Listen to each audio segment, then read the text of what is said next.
The GAC Sports Network welcomes you to the following presentation of the Great American Conference.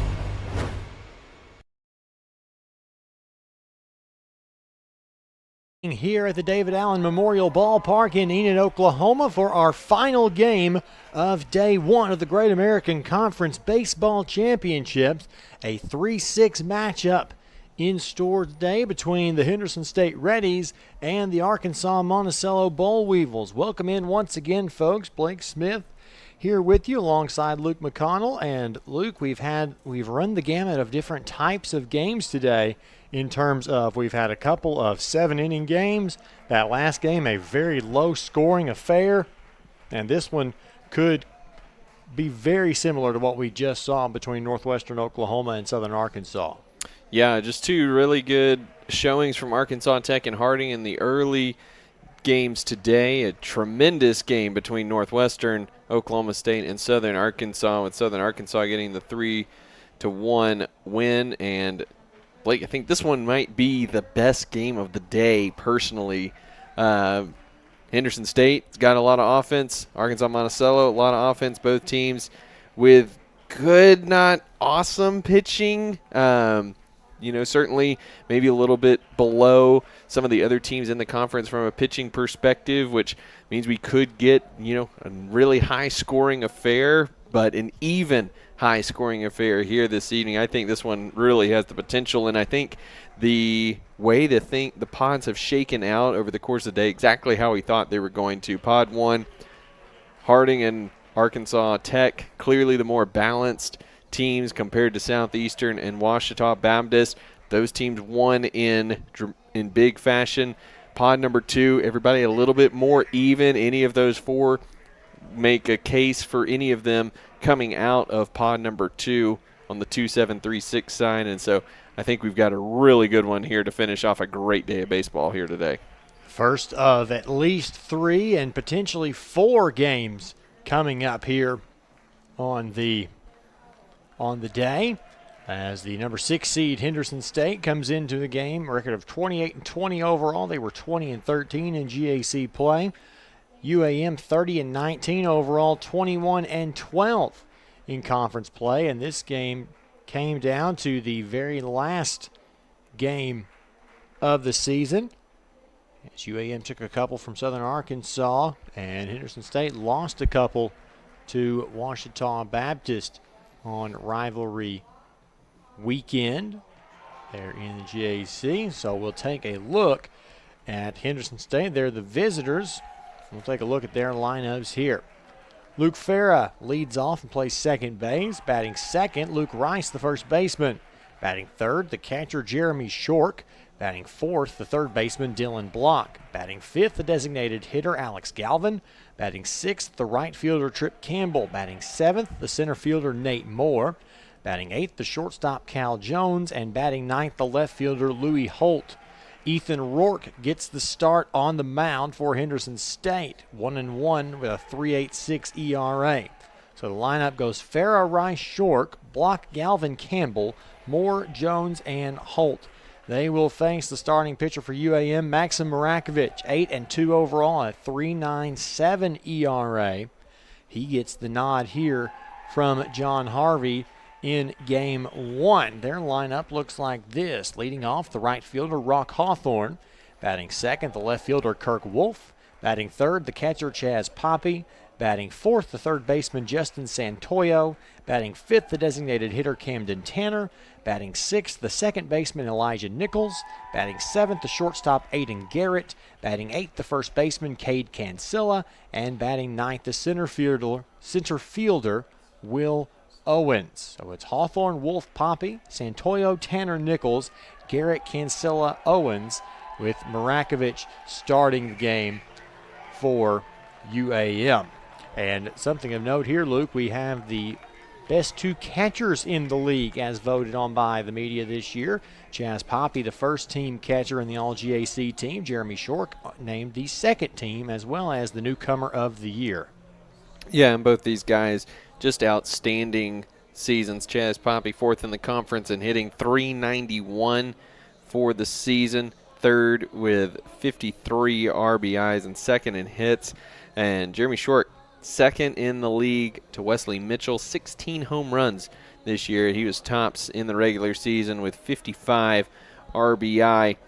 So these guys, they do a lot for their team, not just taking care of their pitchers behind the plate.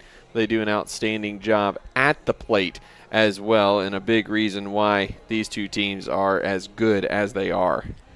We'll take a short break before we get this one going. We'll come back with first pitch between the Boll Weevils and the Reddies. You're watching Championship Baseball on the GAC Sports Network.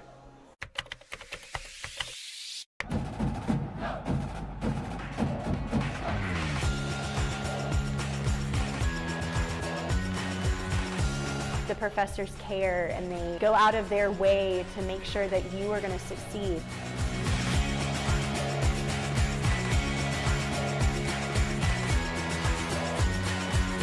Hi, I'm Rolante. I'm a sophomore at Southeastern, and we help make this video. What does it mean to be a Ranger? It means smaller class sizes, so you're seen and heard. It means graduating debt-free, like over half of our students. It means getting help when you need it through financial aid and scholarships, like more than 80% of our students. To be a Ranger, you're rowdy with excitement. To be a Ranger, you care about your education. To be a Ranger, you saddle up to a challenge and ride to success. Rowdy lives here. Rangers live here. Northwestern. Success lives here. SWASU has been saying that the focus is you for 20 years. Now that I'm here, I know my voice matters. It's a true home away from home where the professors really do put the focus on me and my dreams. At SWASU, it feels like they are cheering me on with so many ways to get involved, like social clubs, Sports, quality academics, and great people who care about your success. For real, the focus is on you. Open the door to your future at SWASU. Go Dogs!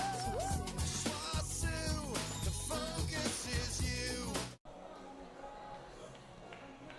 Back here just about ready to get underway from Enid, the final game of 4 today. We'll have 4 tomorrow as well, and 4 on Saturday with a potential for 2 on Sunday.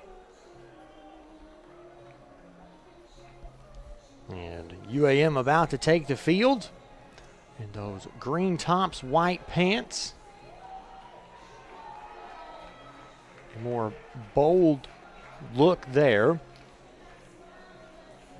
Henderson State going with the more traditional all gray uniforms here.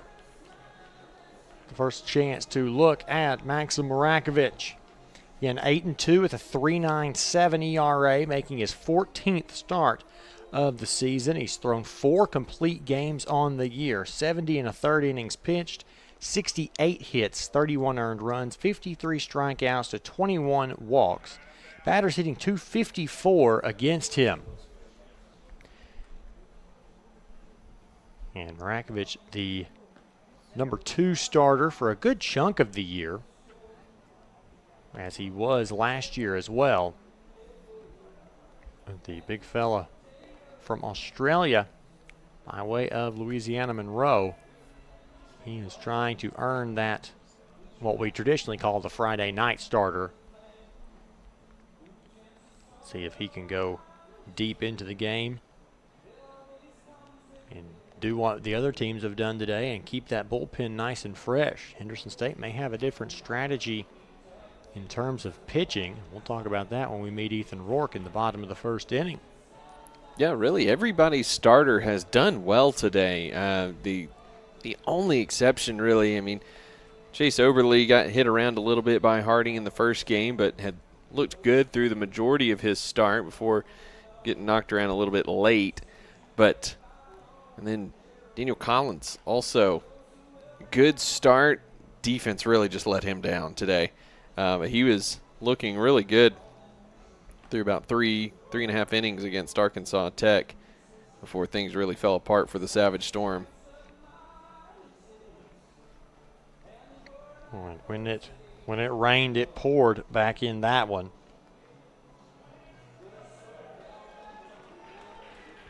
Now Luke Farrell will step into the box for Henderson State, and we'll get this game underway. Farrell named to second team all GAC. 1 of 3. Reddy's named to the all-conference second team. A bit of a chip on the shoulder for Farah, who does already hold a good chunk of Henderson State records. First pitch, 8:07, and it's outside for ball one. Getting a little bit cooler here in Enid as the sun goes down. First pitch temperature, 71 degrees, but still a beautiful day. Rakovic fires. Farah fouls it straight back. It's 1-1. Farah, a .327 average. He's played in all 49 games. He's making his 48th start of the season. 14 home runs, second on the team, 52 RBI.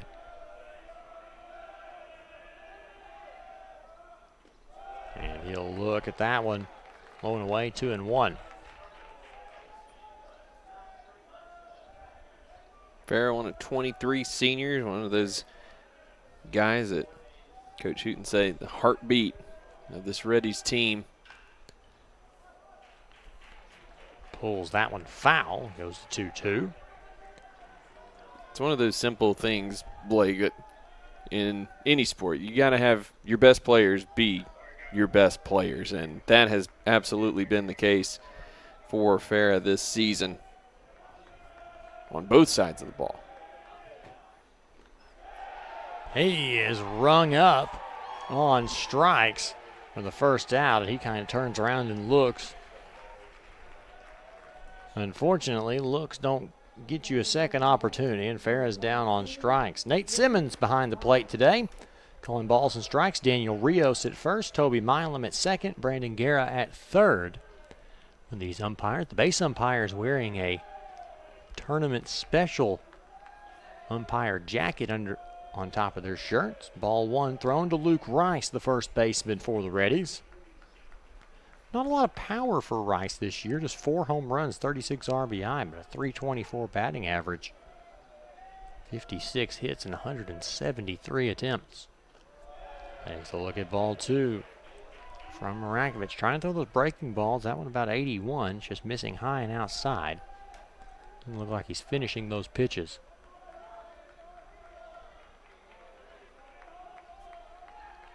He's behind 2-0 to Rice. And he throws one right where Rice wanted to. He just got a piece of it and fouled it off.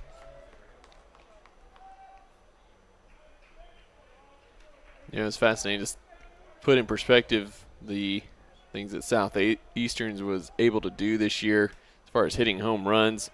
Henderson State 4th in the conference with 56 home runs.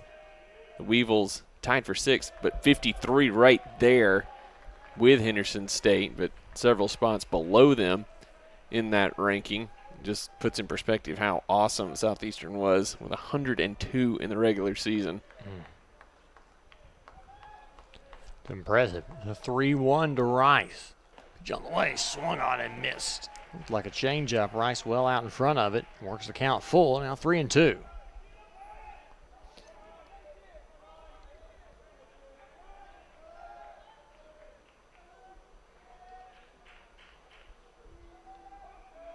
Three balls, 2 strikes, 1 out. The payoff pitch is fouled back and out of play for Rice. Weevil's defense in as much of a shift as you can do nowadays, with shortstop nearly up the middle, second baseman way closer to first, and in the outfield grass there in right. It's a big hole up the middle, and Rice going to foul that one off again. Stays alive.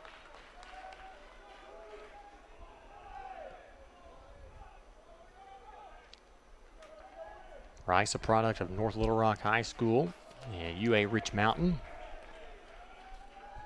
Junior college product. Makes his way from Mena to Arkadelphia. And he keeps that one. Going to stay in play. Drifting toward foul territory. Third baseman drifting over, and Santoyo makes the catch. There's 2 away. Good battle there by Rice, given opportunity to see a lot of pitches and let his teammates see a lot of pitches. that pays off. Second consecutive left-handed bat comes to the plate in Jeremy Shork, the second-team All-GAC catcher, and he rips that first pitch into right center field for a base hit. The Reddies have something going with 2 outs. Well, that was into the shift as well. Shortstop on the second base side of the bag, but put it right between shortstop and where the second baseman was playing in the outfield grass. So even the shift isn't undefeated. So Dylan Block bats clean up for Henderson State here. Man aboard and 2 out. He swings at the first pitch he sees and pops it up on the infield. Cancilla camps under it, makes the catch. And Henderson State goes quietly in the first inning. No runs, 1 hit, no errors, 1 left. To the bottom of the first we go. Henderson State nothing. UAM coming up. At Rogers State University, I've been able to develop leadership skills as being the student body president, and I've been able to see firsthand how they respect and listen to the students here. I really wanted to make a difference, whether it's on the field, in the community, or in the classroom, and RSU is helping me make that happen. As a student and single father, everyone here at RSU has gone out of their way to help me. Everything from my class schedule to giving me an on-campus job. It all starts here at RSU. Enroll today. What does it mean to be a Ranger? It means smaller class sizes so you're seen and heard. It means graduating debt-free like over half of our students. It means getting help when you need it through financial aid and scholarships like more than 80% of our students. To be a Ranger, you're rowdy with excitement. To be a Ranger, you care about your education. To be a Ranger, you saddle up to a challenge and ride to success. Rowdy lives here. Rangers live here. Northwestern. Success lives here. Bottom of the first here in Enid. Ethan Rourke on the mound for Henderson State. 1-1 with a 3.86 ERA. Making his 10th start and 12th appearance of the season. The big senior right-hander from Flint, Texas. Not a lot of innings pitched this year. 32 2/3 in his starts. He's just kind of worked his way into that opener role in first games of the series as the year has gone along. His first year really starting a majority. He's been a pretty steady bullpen arm for Cody Hooten over the last couple of years. Now with some injuries and a little bit of depth, Hugh needing to stretch his way into the starting rotation. He'll face the top third of the UAM lineup, starting with Rock Hawthorne, the right fielder. A .272 average, 4 home runs. He's driven in 25. He has struck out 43 times in 173 at-bats.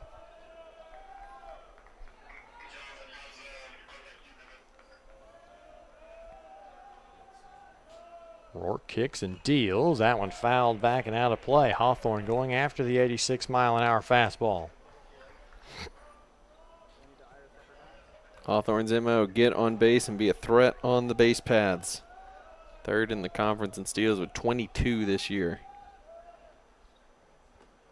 And he takes a look at strike 2. Casual little changeup dropped in there. Quickly 0-2. Hawthorne, a good leadoff man, gets on base nearly 4 out of 10 times. He takes a look at ball 1. And you've got to be patient at the plate.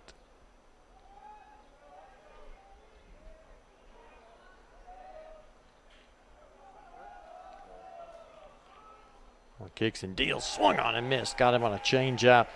And Hawthorne down swinging for the 44th time this year. And there's one away. Good mix of pitches there from Rourke, keeping Hawthorne off balance. You know, the Weevils coming off a super regional berth last year. High expectations. Coach John Harvey saying, didn't really kind of expected more out of this group with so much back from that team. But sees the hunger in this group as they enter postseason play and expecting them to turn it on as Rourke with a nice glove on that comebacker from Wolf. An easy put out there at first base. And quickly 2 away with this dangerous UAM lineup. Now Chaz Poppy, first team All-GAC catcher, steps into the box. Poppy, a .391 average with 7 home runs and 53 RBI. Will lead the team, and Rourke throws one that breaks outside, ball 1.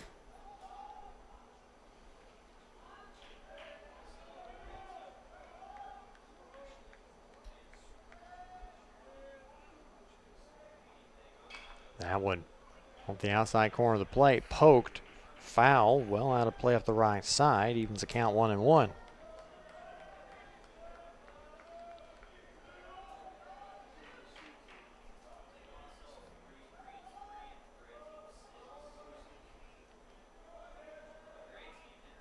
Rourke sets the 1-1, breaking ball in there, strike 2. UAM wants nothing to do with those breaking balls.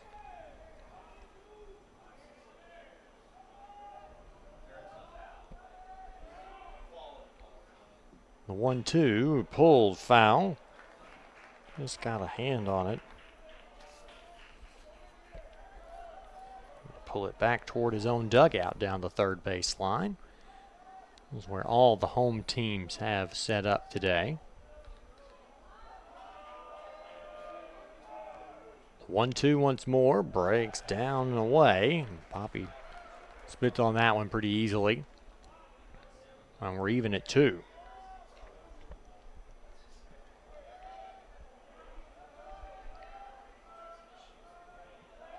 An OPS of 1100 for Poppy. That is elite in this league, and he has an elite eye there and takes a look.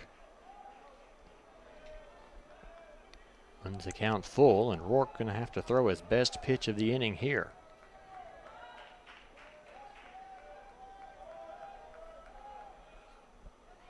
Kicks and deals. Breaking ball swung on and missed, strike 3. Poppy way out in front. Rourke strikes out 2. And the Weevils go 1-2-3 here in the first inning. All quiet. And David Allen Memorial in the first. Back with the second after this on the GAC Sports Network. What does it mean to be a Ranger? It means smaller class sizes so you're seen and heard. It means graduating debt-free like over half of our students. It means getting help when you need it through financial aid and scholarships like more than 80% of our students. To be a Ranger, you're rowdy with excitement. To be a Ranger, you care about your education. To be a Ranger, you saddle up to a challenge and ride to success. Rowdy lives here. Rangers live here. Northwestern. Success lives here. It's your moment.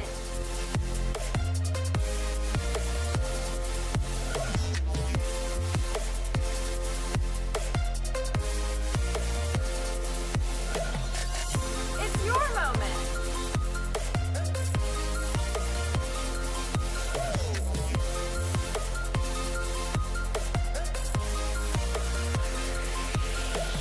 It's your moment.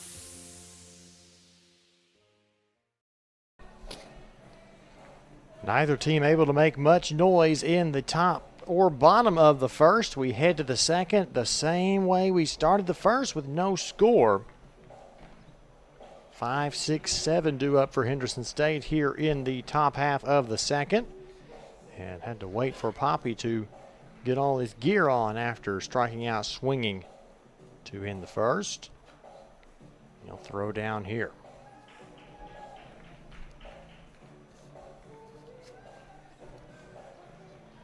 Been a gorgeous day here for day 1.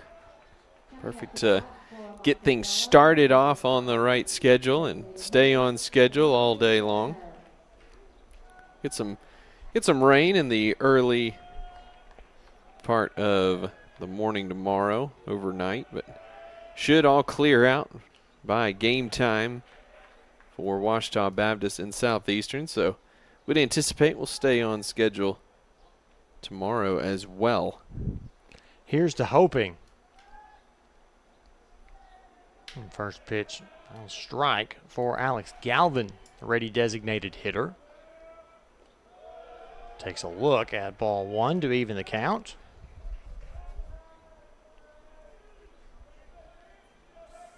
Galvin, a .363 average on the season.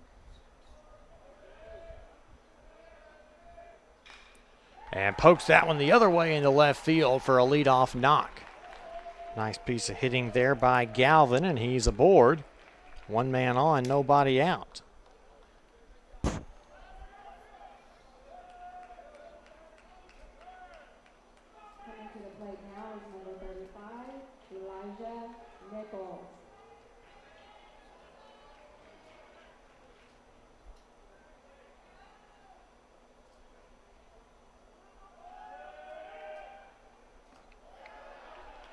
Now the first pitch strike called to Trip Campbell, the freshman Arkadelphia native.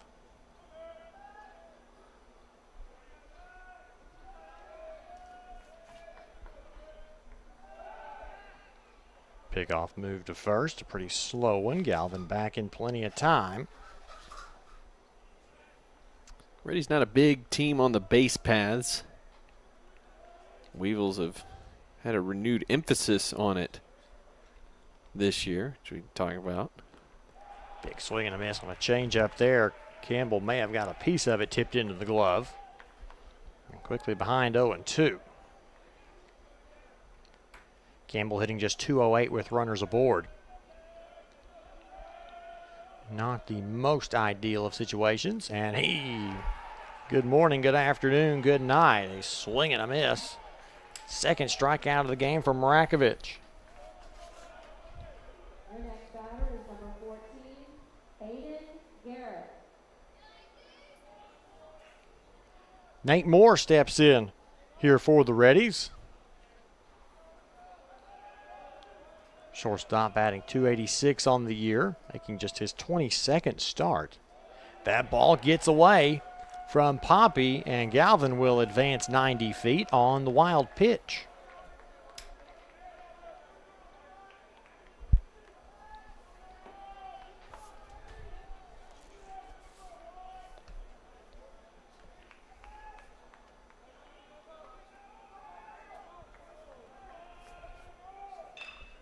That one chopped toward the hole is short, firing across and back in time.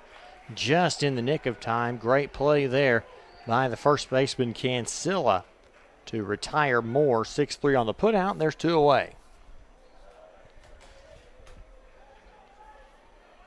Aiden Garrett, the shortstop there, came up bouncing a little like he tweaked something, flexing his left knee.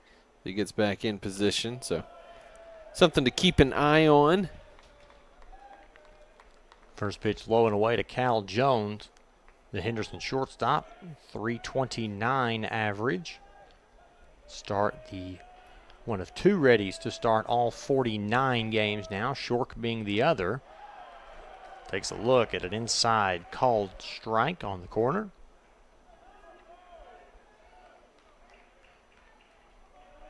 Does that count even at 1-1?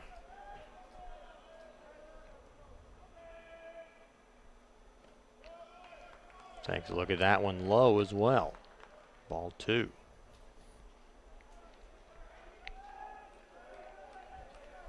Jones, a .373 hitter when there are two men out in the inning. Jones takes a look at that one. It looked a little low and works the count 3-1. Marakovich a little less effective than he was in the first inning, but still has a chance to get out facing only four batters if he can find his way back here.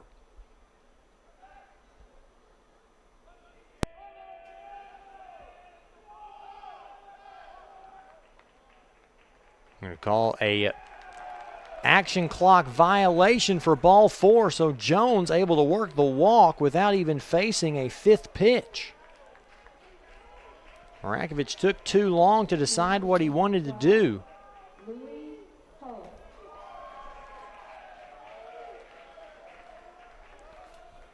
Nice little ovation there for Louis Holt, the ready left fielder. He's senior from Miliani, Hawaii. Takes a look at ball one. Chance to do a little damage. Holt has a lot of speed out of the 9-hole. Kind of talk about a secondary leadoff hitter. Galvin takes his lead at second. Jones at first. The pitch, Holt fouls it off out of play. Dropped his hands inside well, but just didn't get a good angle on with the bat.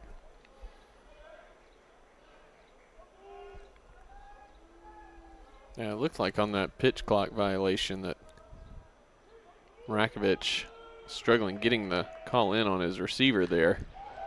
Holt lifts that one out. That's going to get down in the gap, and Henderson State going to strike first. That one bounces away from the wall. Holt going to turn at second and go to third. 2 runs will score. Holt is in with a stand-up triple, and Henderson State strikes first. They lead it 2-0. There's a great piece of hitting there by Holt. That was just straight to the wall underneath the scoreboard in right center field, and a great way to start for this Henderson State offense.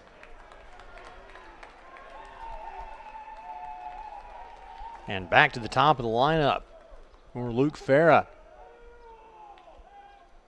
Comes to the man in scoring position. That ball bounces. Poppy has to chase it down the first base line. Holt not moving.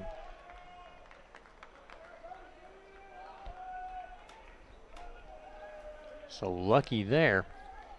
Poppy was able to get his body square to the baseball and keep it from getting too far away. That one misses low. It's 2-0. Marakovich already at 32 pitches, and right in the middle of an at-bat, there's going to be a little visit, a little meeting of the minds. The entire UAM infield going to converge here.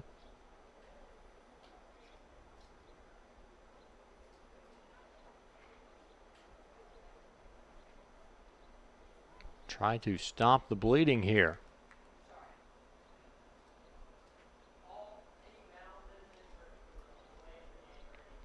Be the first mound visit for the Boll Weevils here. Get 5 at this level.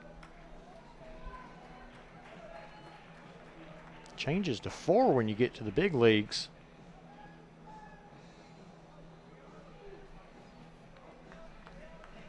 And hence the most frequently asked question at Major League ball games, hey, what does that MVR on the scoreboard stand for? Mound visits remaining. Those in there, the meeting not effective yet, as it's a 3-ball count on Farah. Arguably the Rady's most dangerous hitter. He sets the table for the big boys in the middle of the order. 3-0 pitch. Misses high and tight. Ball 4. It's a 4-pitch walk, and runners are on the corners with 2 away. Yeah, not the start. And John Harvey was looking for Marakovich. Here with 3 hits and 2 runs on the board already for the Reddies. Now this walk. An opportunity for more here for Rice. We'll step into the box 0 for 1. And he takes a look at strike 1, so Marakovich maybe has his way back in. Maybe finally settled down, but you really can't rest on your laurels with a bat like Rice. He'll lift that one into center field, going back pedaling and making the catch is the center fielder Owens.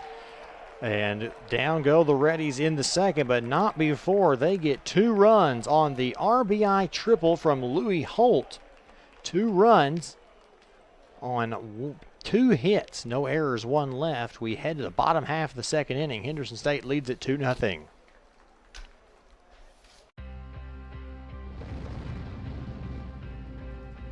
Running outdoors, you got to take what nature gives you. We'd like to say we run when they don't. So we want to give you products to be able to run when you don't think you should run, when it's pouring rain outside, it's snowing. We're going to have products for you to get out there. You don't get better sitting on your butt not training. You got to get out there and run.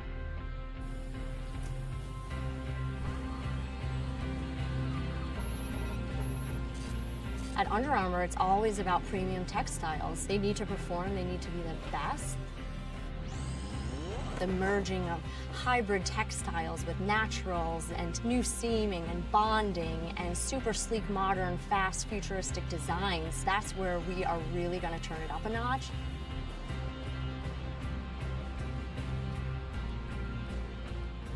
If you look good and you feel good, you're going to perform better.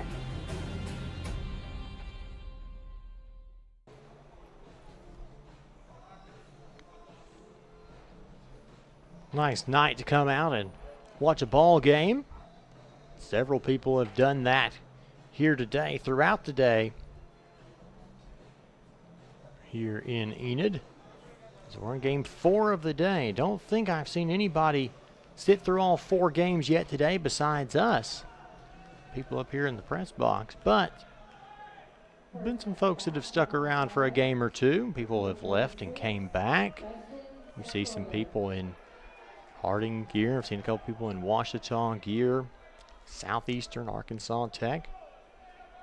What better to do in Enid on a Thursday night than watch some baseball?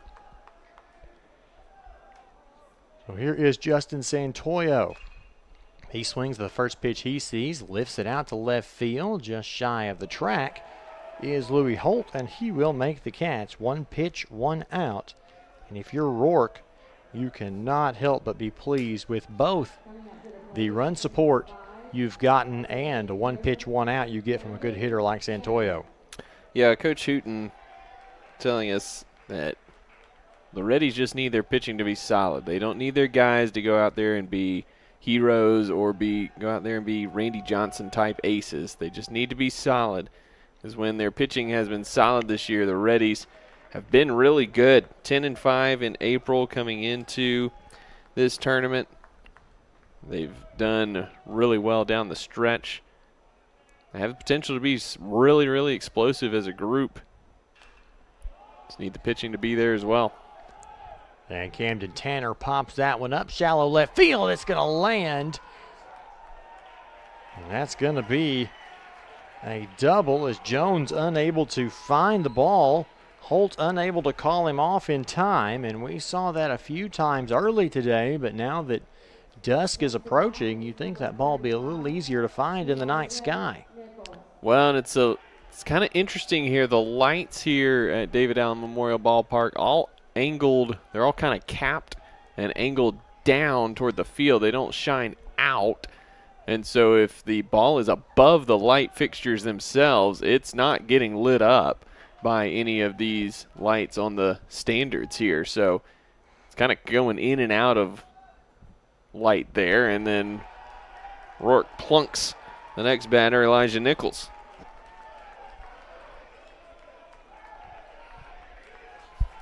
Now that UAM bullpen starting to show a few signs of life.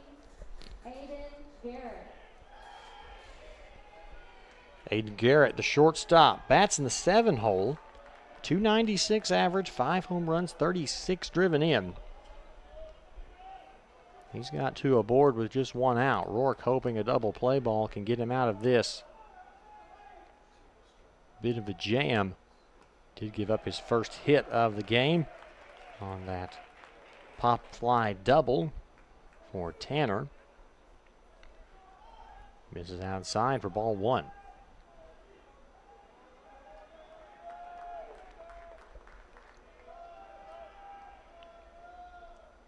Kicks and deals. That one misses low. Work with that high leg kick finish. And take time out, and Hayden Simpson will head out to the mound. That name sounds familiar to you GAC fans. It should. Simpson, the lone GAC player drafted in the first round of the Major League Baseball draft. Drafted in the first round by the Cubs back in 2010. Now back here in the league as pitching coach at Henderson State. He was a star for Southern Arkansas. I think Jeremy Adorno before Jeremy Adorno.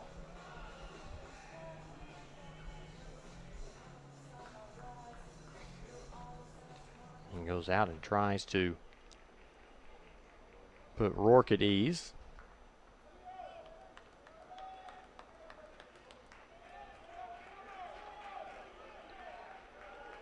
He's behind in the count to Garrett, 2-0. And that one is grounded through the hole at first for a base hit into right field. Rounding third is Tanner. He will score. Throw is up the line. Good throw back in by Campbell to limit the damage to 1, but the Boll Weevils get on the board. It's an RBI single for Aiden Garrett. Great piece of hitting, finding that hole between first and second. No opportunity for a play there. Good hustle from Tanner, coming in to score easily from second base. And the ball lost in the lights keeps the inning going. Cade Cancilla takes a look at a breaking ball for strike 1.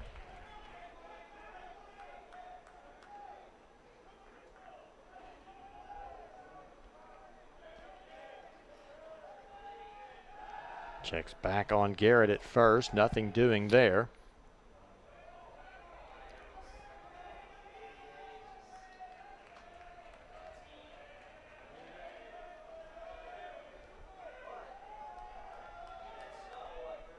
A 1, the pitch. Cancilla gets a piece of it and fouls it back off of short, and he's quickly behind 0-2.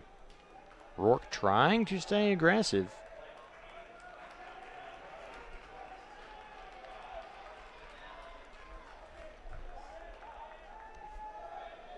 Job by Nate Simmons there to take care of his catcher, who takes care of him.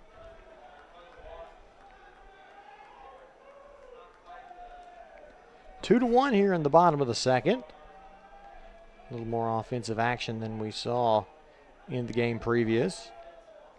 Breaking ball. Cancilla fights it off. Stays alive.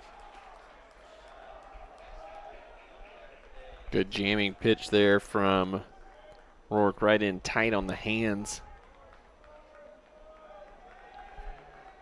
Cancilla expecting that to break more over the plate, but stays inside. High and tight, watch out. Cancilla turns that head and avoids getting hit. Yeah, pitches like that is why I quit playing baseball as a kid. 6th grade Luke couldn't handle that anymore. The 1-2 misses down and away. 2 balls and 2 strikes. That was Henry Rowan-Gardner going up to bat. Son, step into the box. If I must. I got hurt my first game of high school baseball, and that was it for me. Broken elbow sliding into third. Don't ask how, because I couldn't tell you. All I remember is going to slide and kind of crumbling, and the next thing I know, I'm in the emergency room. That one misses outside, and Cancilla works it back full. Sprained my left ankle and broke my right elbow. It's like a contorted game of Twister.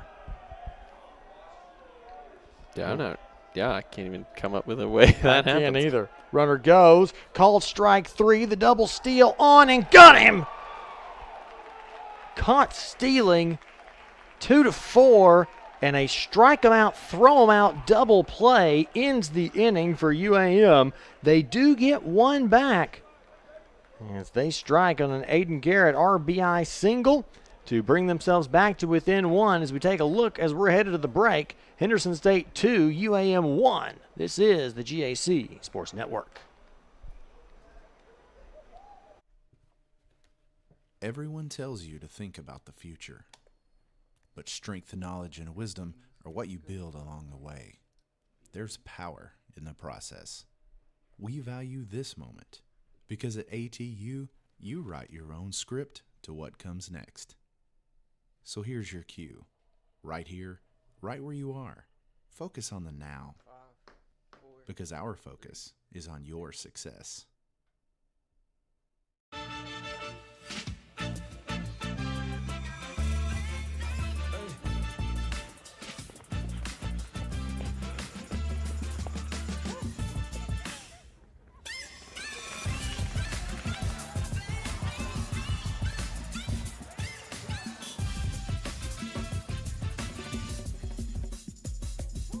If you have the talent and dedication to succeed in school and in sports, we'll provide the opportunity.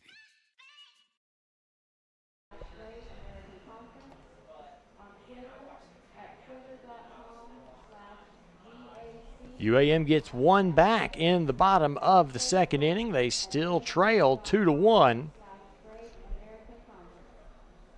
Take a look, Maxim Marakovich going back to work here against 3-4-5 in the Henderson State order.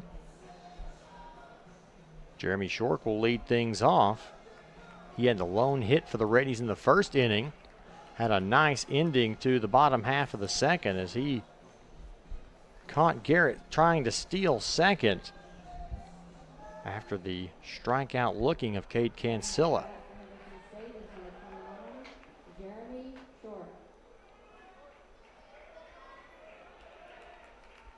Reddy's up 2-1, top of the third. Second time through the order here facing Marakovich. First pitch swinging, Shork pulls that one in the dugout, a nice catch. Down there by the Reddies, all hanging out on the rail. Something right about somebody of short stature going gloveless. Just seems right. It's good old country hardball there. Shork, a transfer from Southern Illinois. The main Southern Illinois, there in Carbondale. A Fenton, Missouri product, a suburb of St. Louis. Pulls that one foul as well. It's 1-2. Barely had to change his wardrobe. a little bit more crimson-y shade of red in Arkadelphia. It's true. But not by much. No, not much black either, other than the bullpen jackets. Pulled weakly to first. Cancilla makes the catch. Goes and retires Shork unassisted for the first out of the inning. Coming up to the plate now is number 3, Dylan Block. The third baseman, Dylan Block, will step to the plate for the second time today. He popped out to Cancilla, about at the 45-foot line. Mark where the quote-unquote runner's lane starts. Takes a look at one from Marakovich that doesn't quite get back in there.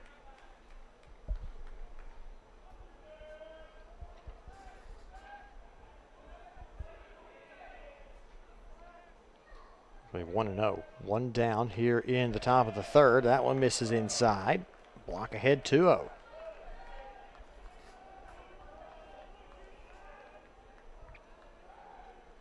Both these teams trying to manufacture some runs, create a little separation here in the third inning, and that one hit him. And Block will take the free 90 feet, and he's aboard with one out here in the third.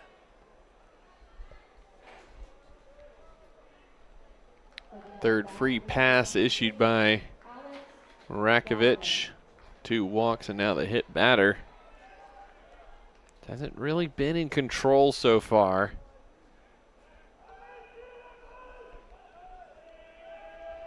Alex Galvin steps in, singled and scored, and swung and missed on that big swing there. It looked like a changeup from Marakovich.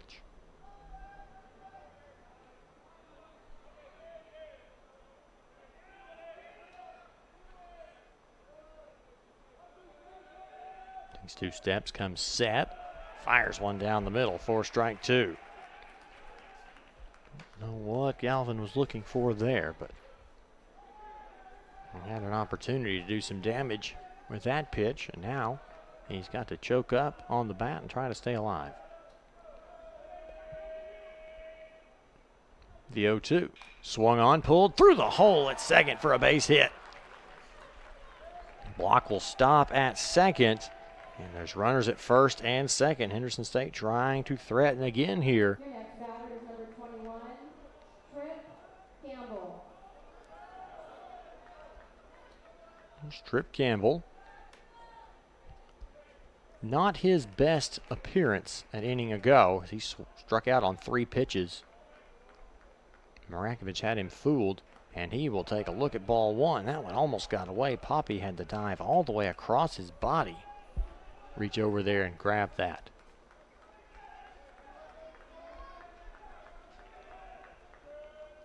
One-0, it catches the outside corner. On strike one.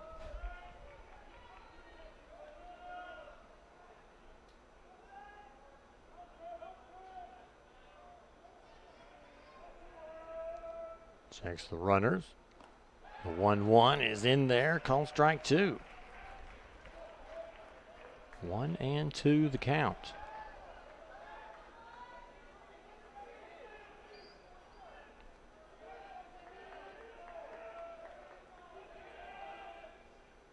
Campbell trying to stay alive. He'll foul that one back.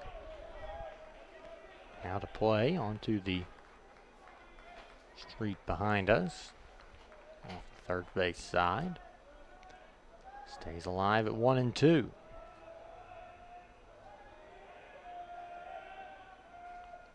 Pitch, that one lifted up on the infield, and they're going to point. Infield fly rule will be in effect, and Campbell is retired. There are 2 outs in the inning.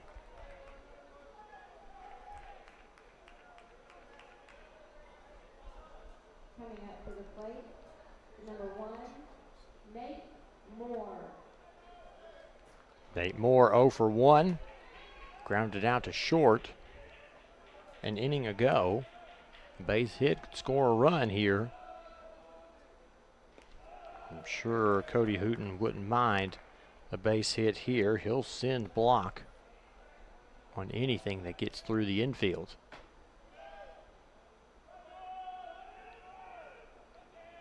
Heading the count 1-0. He swings. Little flare into shallow center field. That one's in no man's land, and it lands. Little Texas leaguer base hit. And Block will come around to score. Galvin will make his way to third, and it's an RBI single for Dylan Moore. Henderson State gets the run back that they lost in the bottom half of the last inning. It's now 3-1. Yeah, great job there by Moore, just kind of fighting off that inside pitch and just poking that out past second base. That no man's land. Nobody able to get to it in time. Spot comes around to score from second. First pitch to Cal Jones, misses high and outside, 1-0. Marakovich doesn't quite have his best stuff tonight. And you have to wonder in a time like this how much the waiting around all day has messed with the heads of these pitchers. Marakovich, a very good pitcher as his record and his ERA indicate, but if you wake up at a normal time and know you don't have to go until 8 o'clock that night, that's a lot of time to kind of just sit around and think. Yeah, and I would imagine that probably one of the later, if not the latest,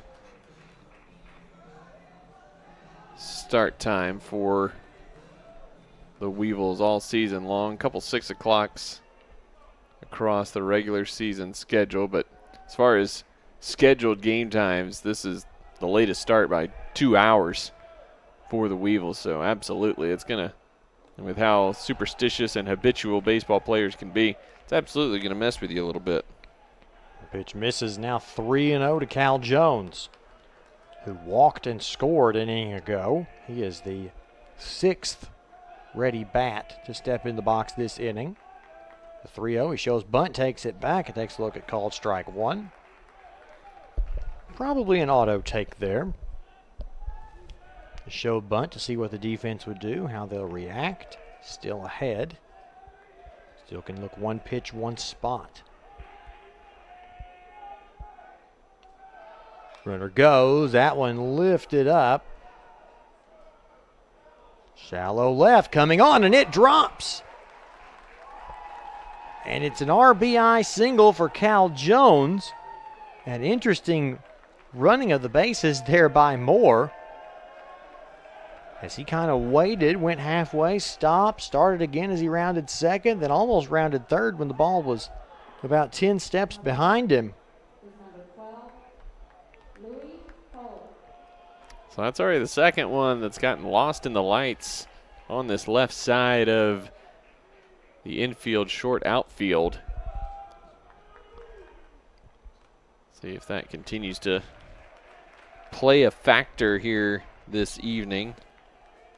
First pitch to Louis Holt is called a strike. Holt with a 2-run triple an inning ago. Looks to do some damage in the bottom of the third. He took one hand off on the follow through, so you know it was a big swing and a miss. Now down to the count 0-2. I'm not sure what the third baseman Santoyo was looking for there. I think he thought maybe the left fielder Wolf was coming in to cover up, because as soon as once he got his body all the way around, it looked like he just kind of gave up on it. An early hit and run, and a nice catch by Wolf after a little hit and run. Jones left way before Marakovich came set, but it's an F7, and that point is moot. Henderson State answers back with 2 runs of their own as we head to the bottom of the third. The Reddies lead it 4-1. SNU is really different. We're a small community, we all know one another's names, and I really love it here. Being at SNU prepared me to be a working individual, as well as a leader in my church, home, and community. SNU really set me up for life. I met my best friends here, I met my husband here, I got to travel the world. I am so glad I was able to attend SNU. SNU has made me into the man I am today. My name is Haley, and I am a proud graduate of Southern Nazarene University. At East Central University, we educate and empower students to transform the world. We provide an exceptional hands-on learning experience with professors who really go that extra mile.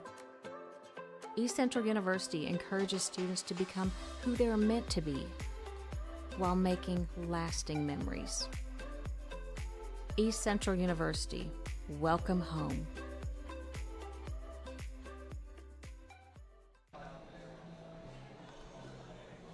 You see the lights are brightest at night here at David Allen Memorial Ballpark in Enid. It's a 4-1 lead for Henderson State over Arkansas-Monticello. So we go to the bottom of the third. 4 runs, 6 hits, no errors for Henderson State. 1 run, 2 hits, no errors for UAM. And the Weevils have 9-1-2 due up in the order. Now finally let the lineup card turn over on Ethan Rourke.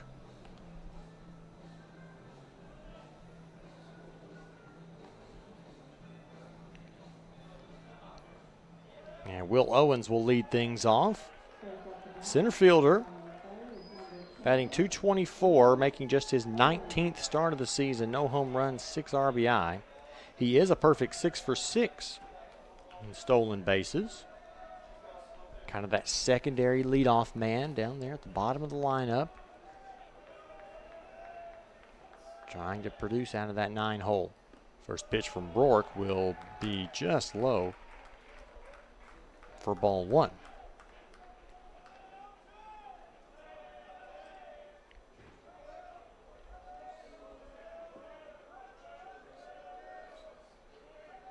More kicks and deals. The 1-0 is in there for strike 1.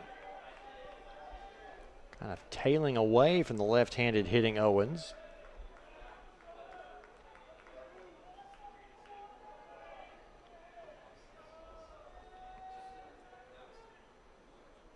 One is on the outside corner for a called strike 2. And Rourke trying to get through this first time through the order relatively unscathed and with a 3-run cushion. The 1-2 is down, much to the chagrin of the Henderson State fans down the first base side. Not a strike, but it is a good pitch. Just a good eye there from Owens to not chase it. Tough one to not chase, for sure. The 2-2 is lifted out to center field. Moore is going to let it land in front of him.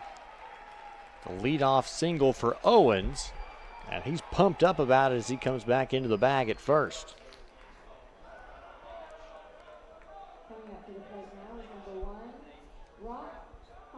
Smart play by Moore in center. That in between, always better to let it just bounce and get in front of it.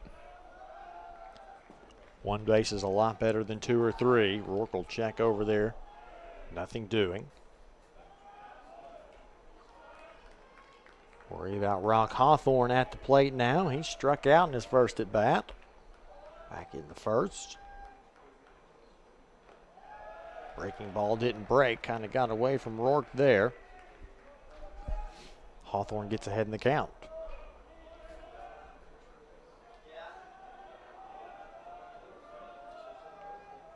Checks on Owens. Deals. Hawthorne fouls it straight back. It's Owens 6 of 6 on stolen bases. The Weevils second in the conference, 80 stolen bases as a team this year. Coach Harvey telling us big emphasis on base running this year, not just in the steals category, but just being smarter, more effective, more efficient in running the bases in general. And that's been a big result for them. 22 triples this year. He pointed out that, that work has led to them being more aggressive, turning doubles into triples, singles into doubles. That one just misses as well, and Hawthorne's ahead 3-1.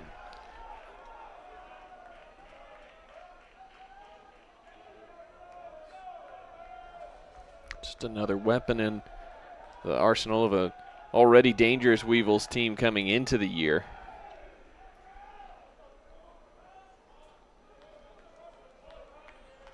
You look at these records and how close all these teams were in conference standings coming in. And you see that 1 through 6 were separated by just a few as Rourke walks Hawthorne. So there's 2 aboard with nobody out here in the bottom of the third.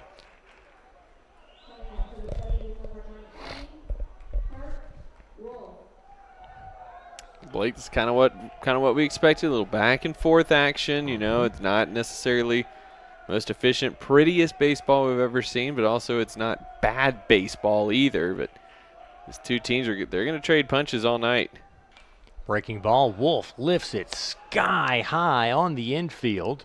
Jones, the shortstop, comes over in foul territory to make the catch, and that's a big out number 1. Jones saw that one off the bat and was able to keep his eyes on it the whole time. Block would have had to look toward the bag to get either to it or away from it. Jones just said, "Give me that one." And he took it. So here's Poppy again, struck out swinging in the first. Not going to swing at that one. It's high for ball 1.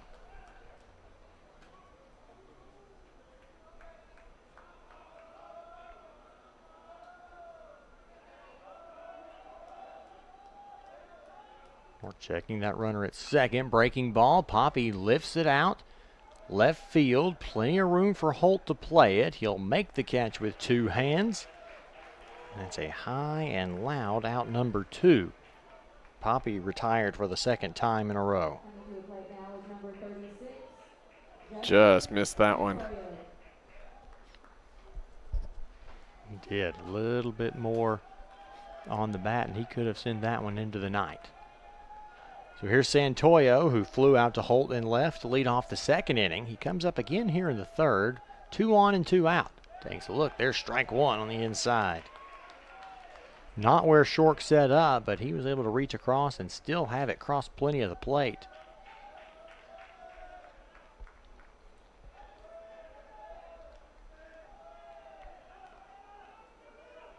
Rourke changing his looks a little bit. 0-1. No. Santoyo bleeds it over to first. Got it over in time. 4-3 on the putout. Nice job there by Farah to charge that ball. Think he got him by half a step. And the Weevils threaten with 2 men aboard with nobody out, and they strand both of them. No runs, 1 hit, no errors, 2 left. To the 4th inning we go. 4-1 Henderson State. At East Central University, we educate and empower students to transform the world. We provide an exceptional hands-on learning experience with professors who really go that extra mile. East Central University encourages students to become who they are meant to be while making lasting memories. East Central University, welcome home. Why be a ranger? At Northwestern, with small classes, you can be seen. With over 40 programs from business to nursing, you can be career-driven. With a campus home away from home, you can be independent. With over half our students graduating without student loans, you can be debt-free. And with a mosaic of cultures, you can be you. Northwestern, success lives here.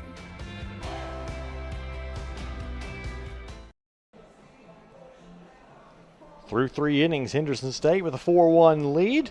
And to take you through the middle innings, see what we can get out of this back and forth affair. Here's Luke McConnell. Thank you, Blake. The Weevils losing this one right now, 4-1. Henderson State back at the plate after Ethan Rourke getting out of a first and second nobody out jam.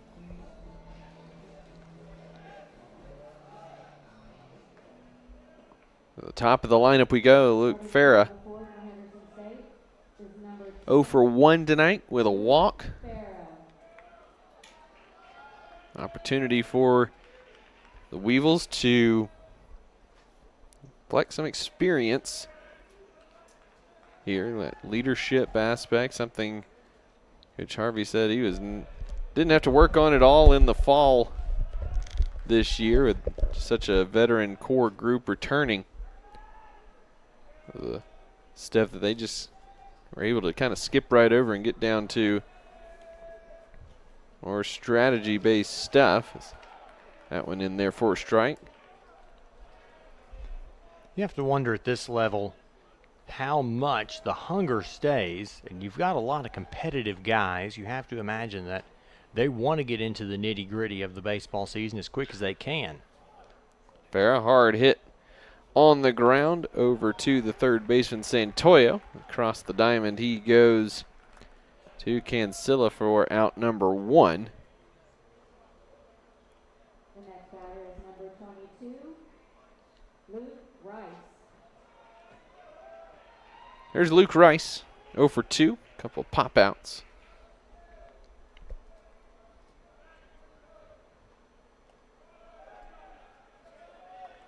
A little up and away for ball 1.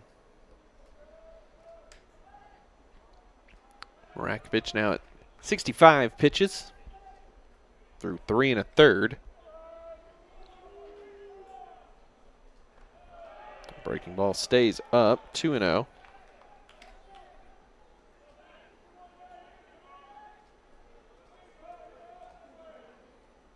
Both these teams, veteran groups, 23 seniors for the Reddies on the roster. The decent handful of 6th-year guys, not all at Henderson State, but 6th-year playing ball. 2-1 the count here to Rice.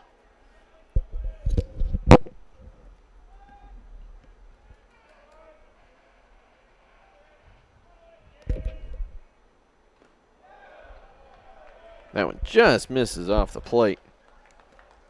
Makes it now 3-1. Rakovic already 2 walks and a hit batter tonight. Looking at a 4th freebie. Can't get this one under control. Rice pops that one foul out of play down the left side. That'll run the count full. 3-2. Reddies went 3-1 against Monticello this season. Sorry, calling it just a tough matchup for his squad, just with the strengths the Reddies possess. Rice pops that one up. Long run for the left fielder, Wolf. But he tracks it down for out number 2. Not the best day for Rice out of the 2-hole, 0 for 3 so far today. He's frustrated, wants to get through to Marakovich. It seems like the rest of his lineup has done a pretty good job against him.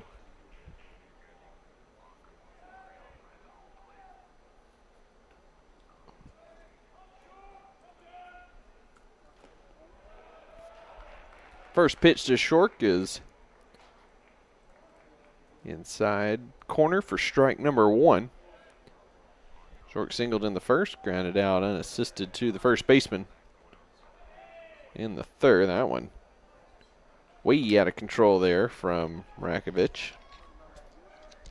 Ball 1. Get too amped up after a couple of big outs at the top of the lineup, and every now and then that'll happen to you. Short, mighty hack, mighty foul out of play.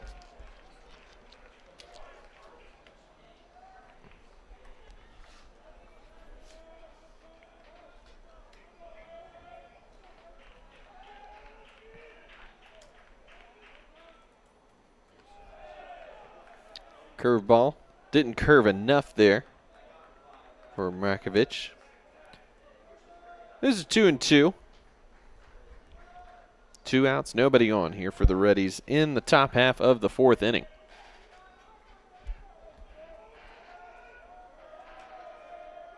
Marakovich deals inside, did not go.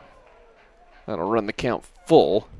That skipped away from Poppy. Should have swung and started running. See if you could get down to first base before Poppy able to get that one that went way down toward the Henderson State dugout. Full count now for the Weevils starter. That one's upstairs and Shork works a walk. Third walk issued for Marakovich.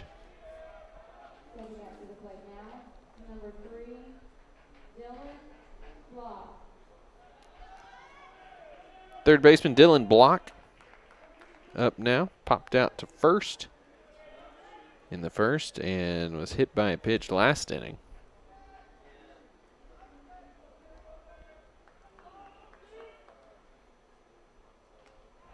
That one on the outside part of the plate for strike number 1.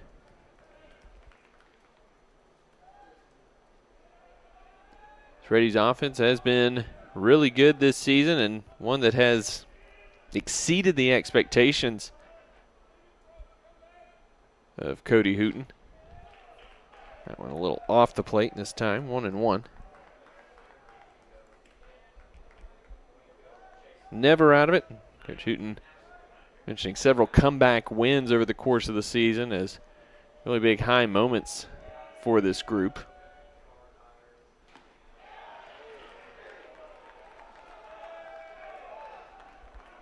Another good pitch there from Marakovich, but just off the plate, according to our home plate umpire. 2-1 to Block.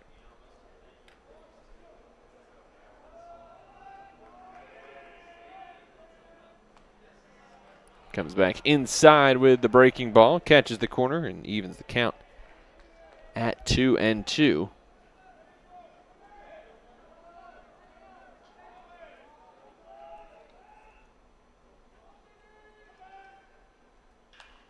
That one ripped over the third baseman's head into left field for a single for Block.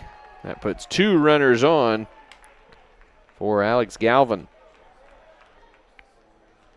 And as goes Alex Galvin tonight, so has Henderson State. He has singled in both plate appearances and scored. So if he gets on base, he's going to score if the numbers continue to play that game.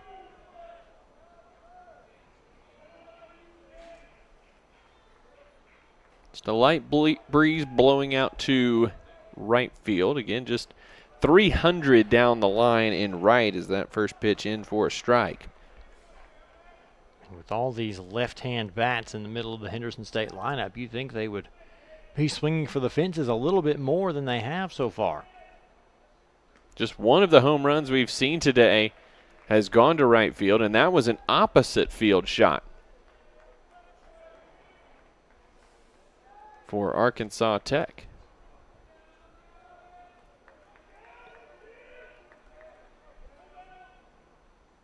One and one. That pitch inside makes it 2-1 now.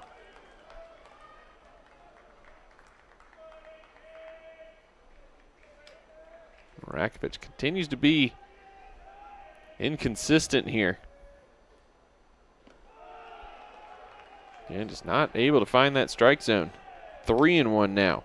He retired the first two he saw to start the inning and has given up a walk and a hit in each of the two batters, and he's in danger of losing Galvin here as well.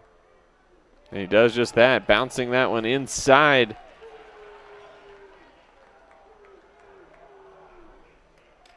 So the base is full of readies here with 2 outs, and Trip Campbell, redshirt freshman, who just had to move across town from his house to his dorm room, native of Arkadelphia. Arkadelphia High School, the Fighting Badgers, a often very successful high school baseball program in Arkansas's Class 4A. They have won their conference championship this past week, looking to shore up a district championship in hopes of another state tournament appearance, one that they are very, very often find themselves in. First pitch hacking from Campbell. Comes up empty with the bases juiced.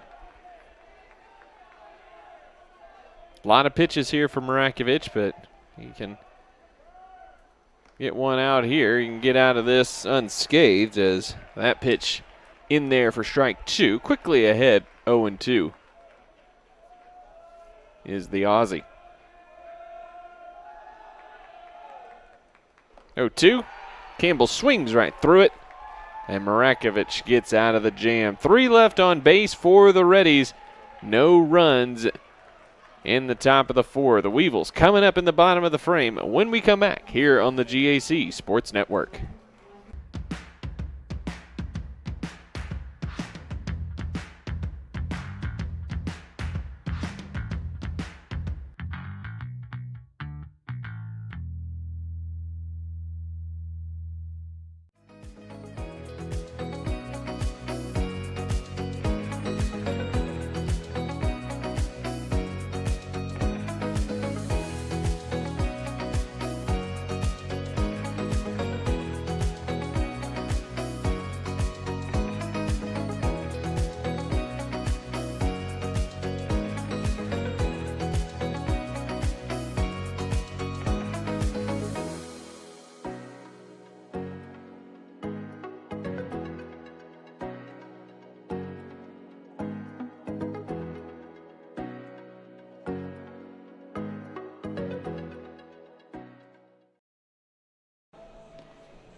Ethan Rourke back on the mound for his 4th inning of work. Doing well so far tonight. 3 hits, 1 walk, 3 strikeouts. Just the 1 run allowed through 3 innings of work. He's done a nice job keeping the Weevils off balance with a variety of pitches. He got out of a 2-on, no-out jam last inning.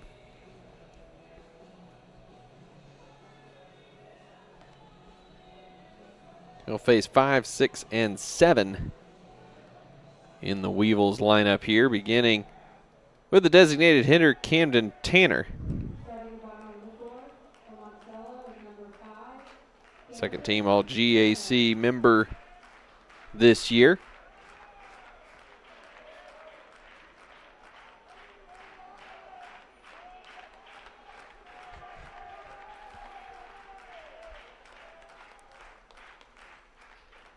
First pitch up.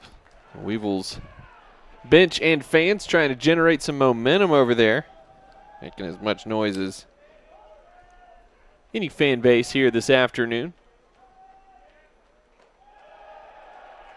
Tanner quickly ahead 2-0.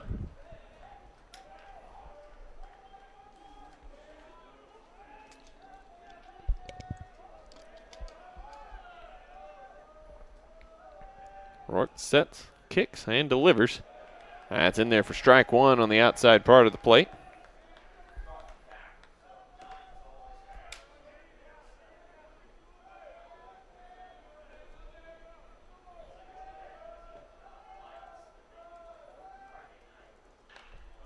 That one is popped up on the infield toward the third baseman block, and he cannot come up with it.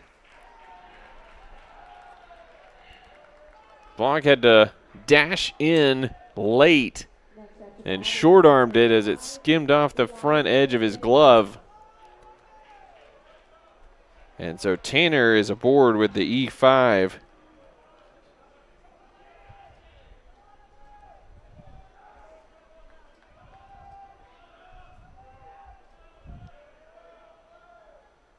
The Weevils with some momentum here. First pitch to the second baseman, Elijah Nichols, in there for a strike. Nichols was hit by a pitch back in the second, got stranded on third.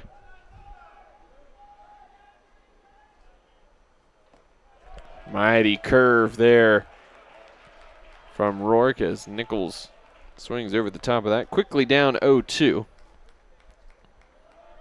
Nichols, .328 hitter this season.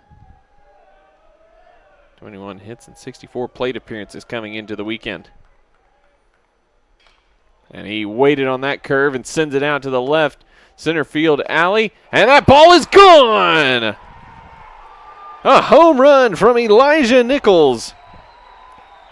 His 6th of the season. And just like that, the Weevils slice the Henderson State lead to 1 with the 2-run jack to left center field. That was a well-struck baseball, to say the least. Just got too much of the plate, and Nichols timed it up perfectly, dropped his hands inside, and just turned on that ball. Left it elevated, too, right over the heart of the plate. That one grounded up the middle. Shortstop up with it. Takes care of business.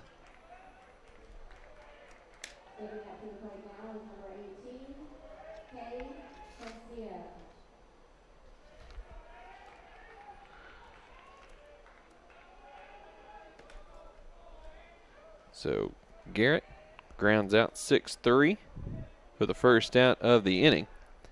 There's Cade Kinsella outside for ball 1.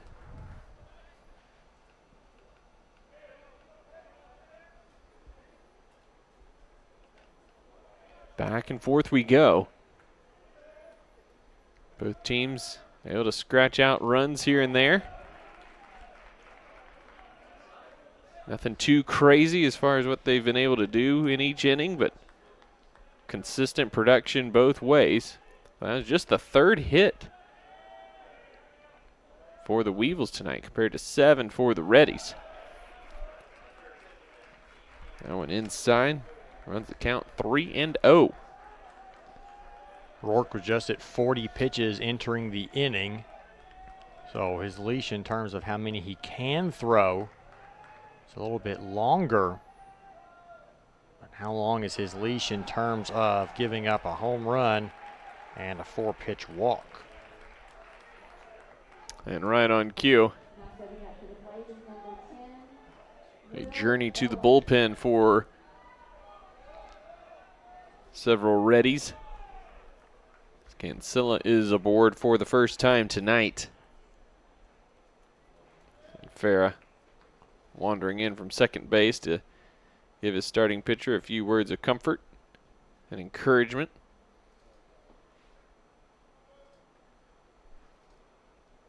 And perhaps a little kick in the pants to go with it. He knows his pitcher. Farah, a veteran, a leader on this team. knows whether a pat on the back or a kick in the pants will be more effective.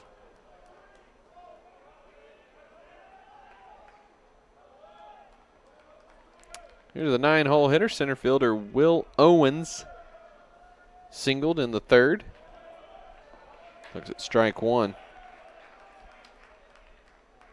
2 runs already in on the 2-run home run to left center from Elijah Nichols.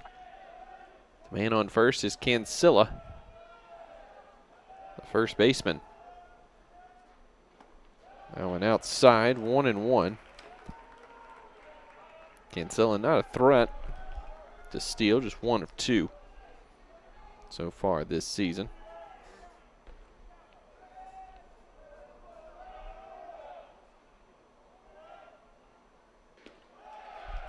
One pitch is low.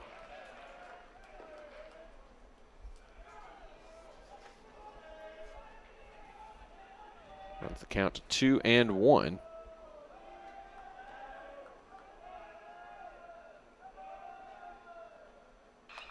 Owens pulls that to first. Rice bobbles it. His only play is to first, and he steps on the bag to put out Owens. Not sure if he would have been able to get Cancilla, the lead runner, at second, but the bobble ensured he wouldn't. So 2 outs and a runner on second here. A bit of a cart before the horse there, it looked like. But Rice still able to get 1 out.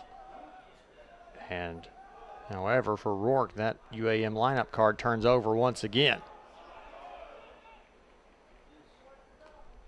Ball got away briefly from Short, but Cancilla unable to advance.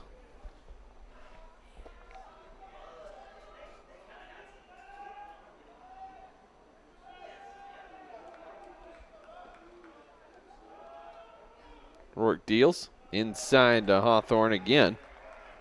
2-2 the count.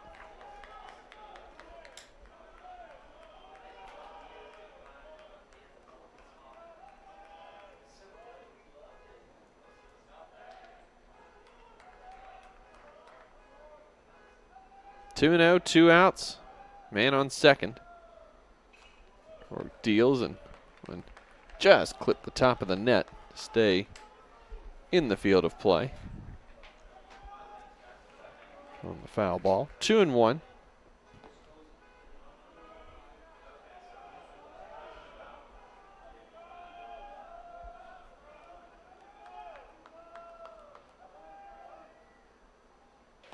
Inside again to Hawthorne, makes it 3-1.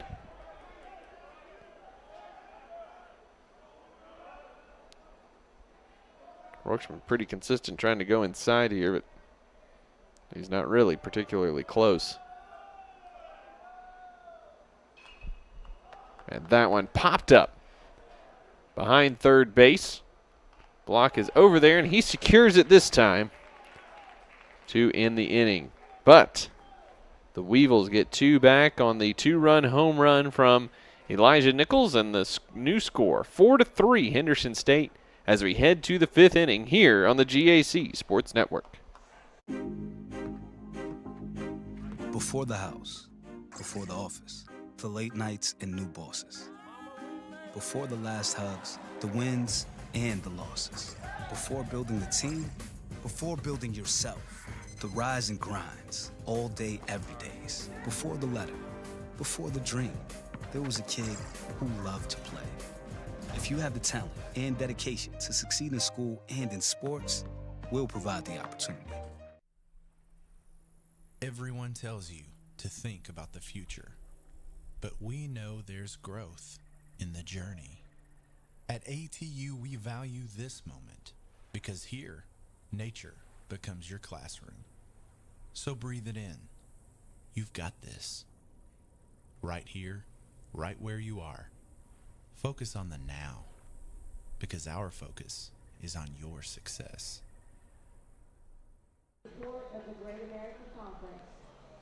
Maxim Rakovich bit unsteady here tonight. 89 pitches through 4 innings.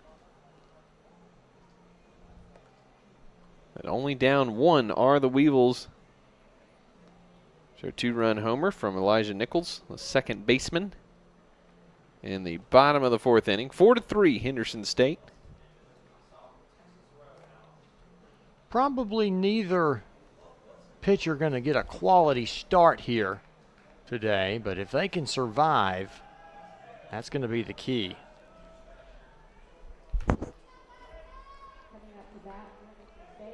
Survive as late into the game as possible. Hope your offenses can still produce.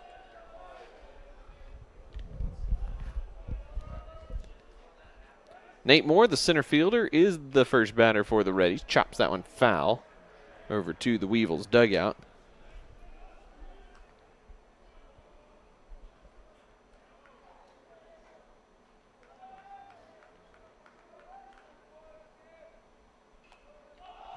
Bunt popped up right in front of the plate, and Chaz Poppy right there to take care of that one. Probably not quite what Moore intended there, and he's pretty frustrated with himself as he heads back into the dugout. Yeah, that one's a tough one. Just the pitch kind of just rode in on him a little bit. Didn't quite get the bat high enough. That one is ripped down the first base line, but Cancilla with a diving stop, and Rakovic beats Jones to the bag barely. Nice hustle there by Marakovic to get over there, but an amazing diving play by Cancilla down the line to save extra bases.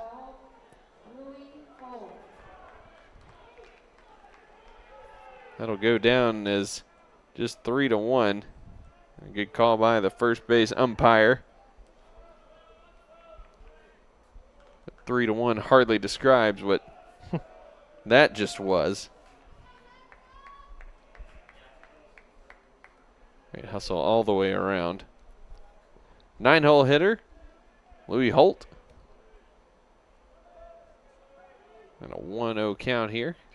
And fouls that one back and out of play.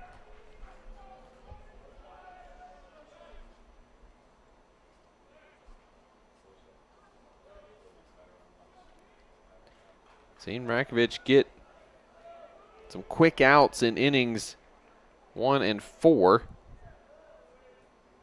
as well as the second inning. Let's see if he can close the deal here.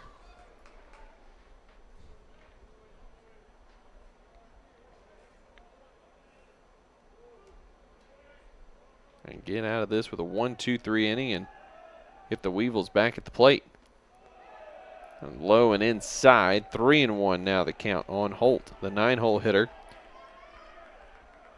Tripled back in the second to score the first 2 runs of the game for Henderson State. And he works a walk here. So Marakovic has to face Luke Farah. The runner on first and 2 outs.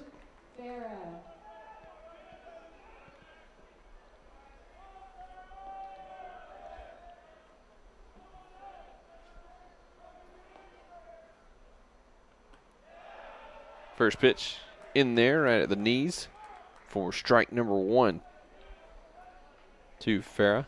0 for 2 with a walk tonight. First team all GAC performer, as well as a member of the all defense team. That one a little low, 1-1. A steady presence at second base for Henderson State, where he has started all but 1 game this season.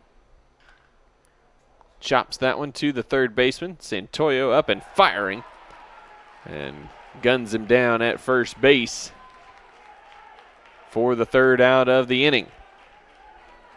No runs, no hits, no errors, and 1 man left on base for the Reddies in the top half of the 5th. We head to the bottom of the frame The Weevils looking to tie things up or take the lead here on the GAC Sports Network. So how do you make it? How do you overcome the odds? There's Natasha's way. Be shy, focus on yourself, until they focus on you. Or Juana's way. Why be one champ when I want to be two? Be like Yusra. Let nothing Syrian refugee pulls boat to safety. destroy your dreams. Screw fate.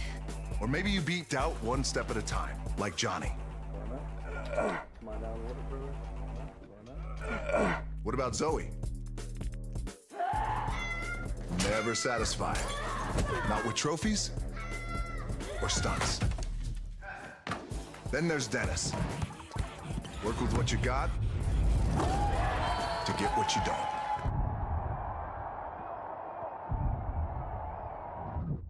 Or you could be like me. Dream of pro football, get hurt, dream over. Find yourself with just $7 in your pocket.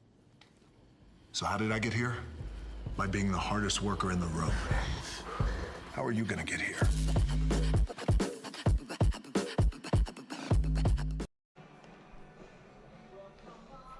Reddy's back on the field on defense, supporting a new pitcher on the mound here as we enter the bottom half of the 5th inning. Junior Tyler Bates, a new pitcher for Henderson State. 2.43 ERA this season. This is 17th appearance, just shy of 30 innings pitched. Just 8 earned runs this year against 33 strikeouts. And 233 batting average against. Coach Hooten noting that the Rays don't have a ton of pitching depth on this roster, but the guys that they do have been really solid, and Bates one of those guys. Dependable.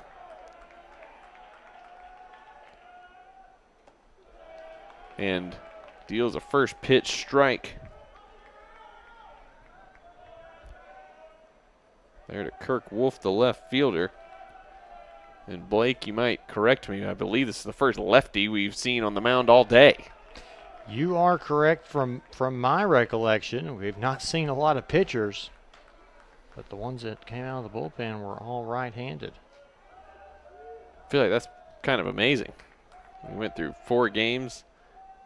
8 teams finally get one here in the middle of game number 4. 1-2 the count to Wolf, who is 0 for 2 today.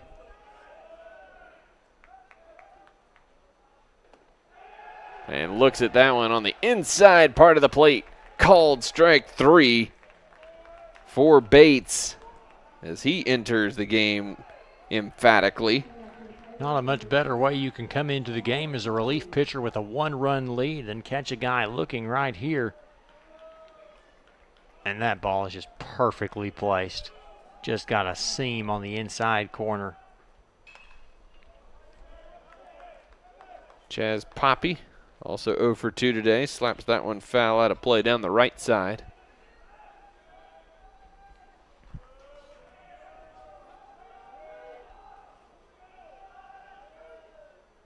Bates deals and Poppy chops that one just off the mound. Bates gets it and fires a little low to Rice, but Rice able to pick it out for out number 2.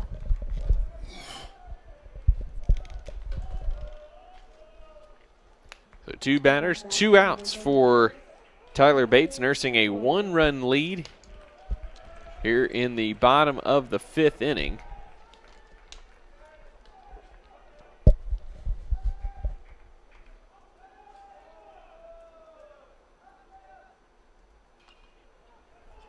First pitch swinging for the third baseman, Justin Santoyo, sends that out of play. Santoyo 0 for 2 tonight. If you get a theme here, there is one, and that's that Ethan Rourke did a wonderful job in his 4 innings of work for the Reddies on the mound. 0-2 now to Santoyo. Didn't want to see the middle of this lineup a third time through.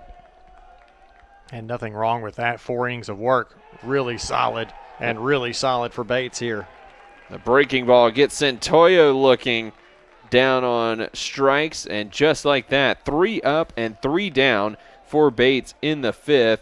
Weevils don't even threaten getting the bat off their shoulders.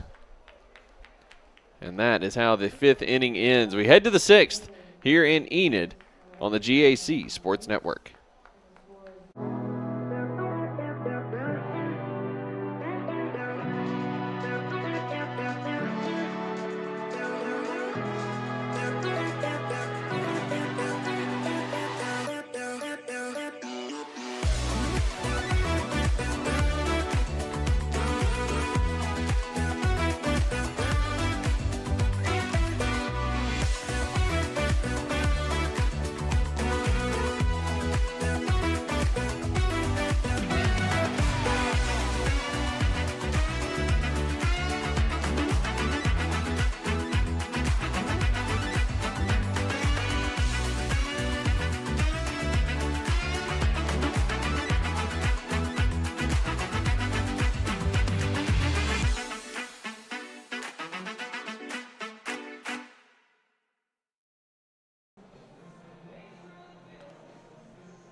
Little baseball under the lights here in Enid as we move into the 6th inning.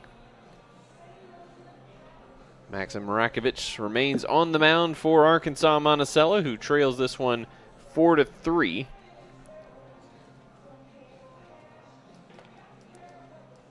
Henderson State with the lead, and first baseman Luke Rice coming to the plate. 0 for 3 today. Trio of flyouts across various areas of the field.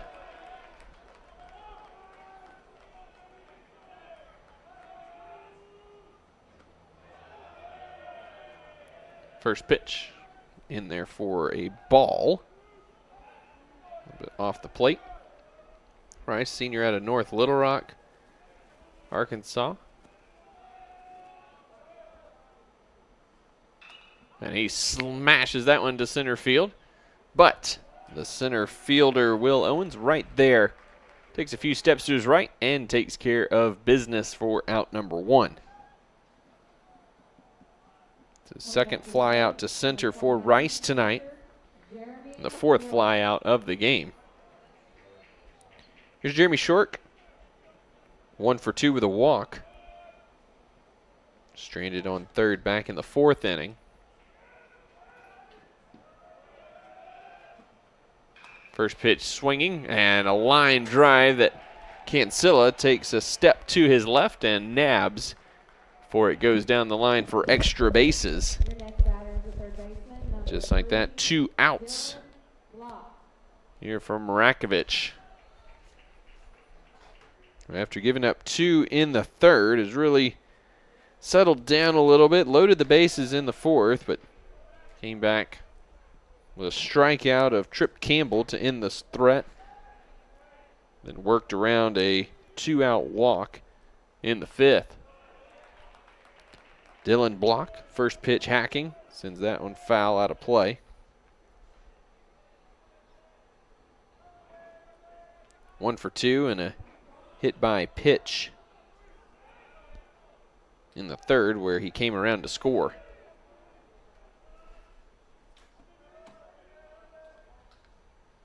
Rakovich deals and a line drive to the shortstop. Aiden Garrett, he puts that away, and a quick half inning of work for Maxim Rakovich and the Monticello Weevils.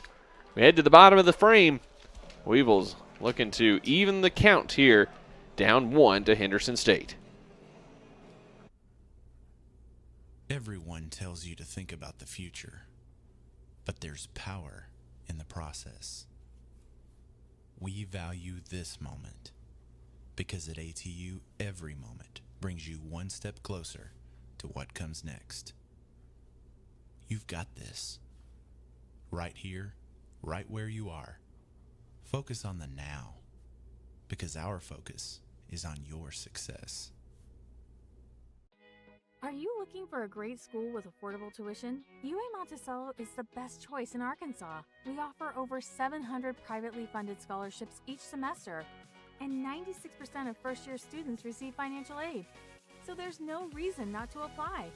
With one of the lowest tuition rates in the state, we make your degree affordable. Come tour our beautiful campus or sit down with one of our admissions counselors who would love to answer any questions you might have. If you've been out here at David Allen Memorial Ballpark today, you've enjoyed some really good baseball across the board. GAC, very even league this year.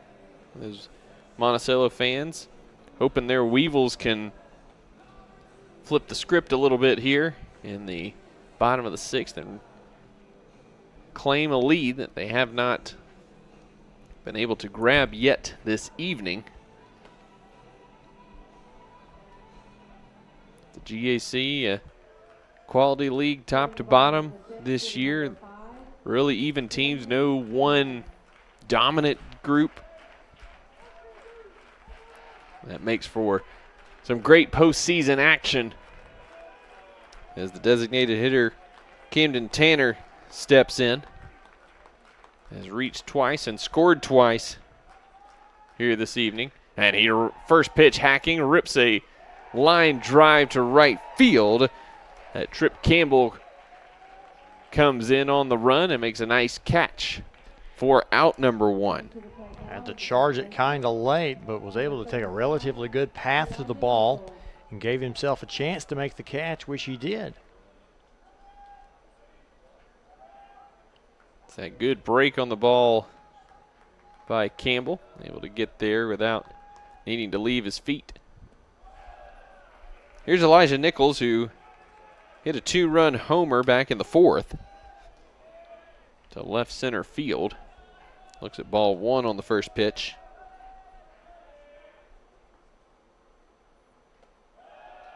That one a little upstairs.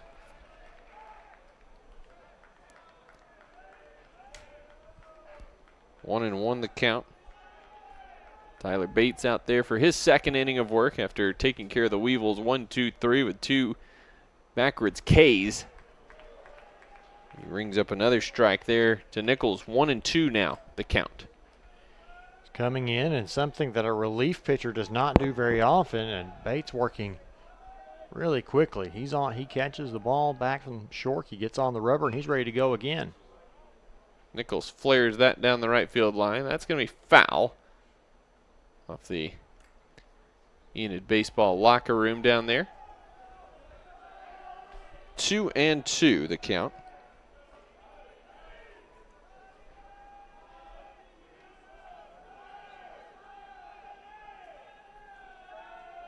The stretch and the delivery, and Nichols rips a single through the 6-hole on the left side.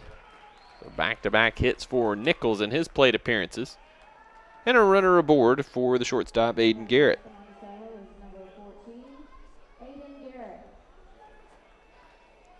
Garrett singled in the second, was caught stealing on the strike him out, throw him out. That ended a potentially big inning for the Weevils. Lefty on lefty matchup here. Looks at called strike one on the inside part of the plate. Garrett 296 average in the regular season.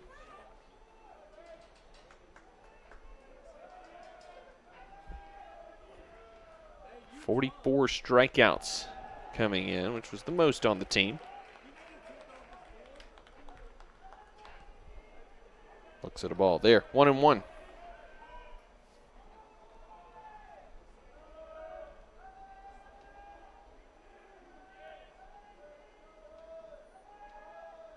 Bates brings it home. Garrett got handcuffed there a little bit. Couldn't decide to pull the trigger. It was a strike anyway. He falls behind 1-2. 1-on-1 out for the Weevils, trailing 4-3. Bottom of the sixth. And that is the third strikeout for Tyler Bates, all of the watching variety. Weevil should just pop a bag of popcorn if they're just going to stand up there and watch these pitches go by. Second out of the inning. That brings up the first baseman, Cade Cancilla.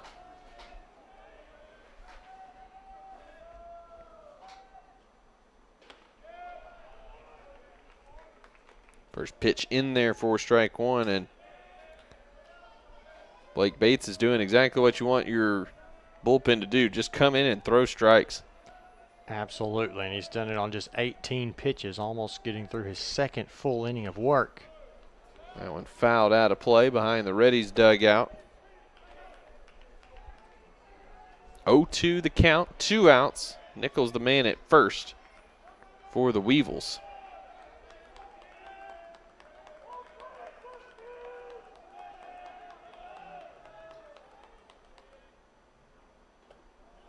That one just misses up and away. Hard to take a high hanging breaking ball, the top of the zone, even a little bit above the zone as that one were.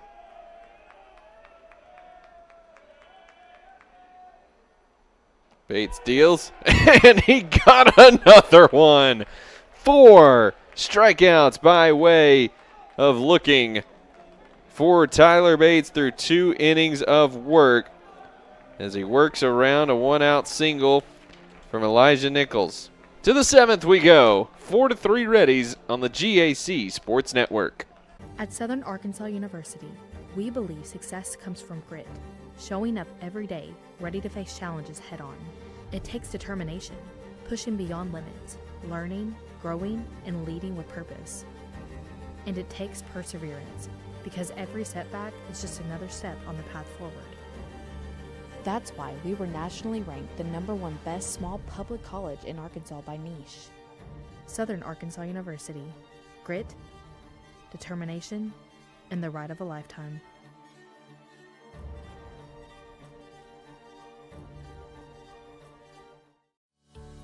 One of the fastest growing universities in the state and the region, Southeastern Oklahoma State University has classes for bachelor's, master's, and certificate programs.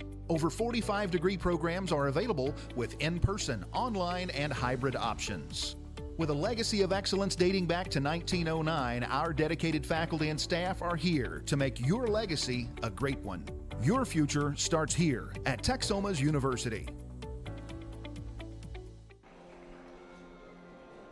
New pitcher here for Arkansas-Monticello. As number 24, Kyle Roop steps onto the rubber for his 15th appearance of the season. 4.43 ERA, 20 innings worked, 21 strikeouts to 16 walks, and 10 earned runs for the senior out of Glendale, Arizona. And to take you the rest of the way, give it back to Blake Smith. Thank you, Luke. As we head to the top of the 7th, still a 4-3 lead for Henderson State. Both teams have put up zeros in each of the last 2 innings of work. You have to imagine each of them will hopefully are hoping to continue that trend. Starting the top of the 7th, number 26, Alex Galvin. And Alex Galvin will lead things off for Henderson State against Kyle Roop. 0-1 with a 4.43 ERA, 2 saves on the year. Tall, lanky right-hander fires one in there high to Galvin, who has reached base in all 3 plate appearances. 2 singles and a walk.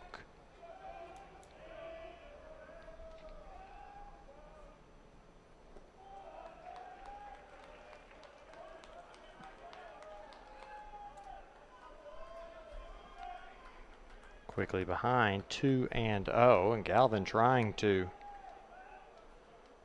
get his way aboard again. He takes a look at ball 3 there. Not the start that Roop could have wanted coming out of the pen to hopefully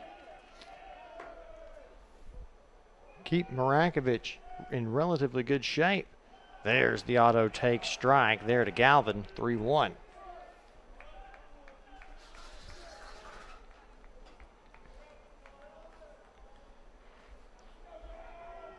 Galvin, the left-handed hitting DH today. 3-1, he works the leadoff walk. His second walk of the day. He's reached in all 4 plate appearances. Coming up to the plate is the right fielder, number 21, Trip Campbell. And here comes Trip Campbell, hoping for some redemption.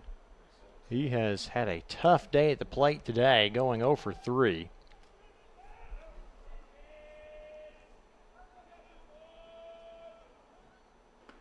He will take a look at strike 1 from Roop.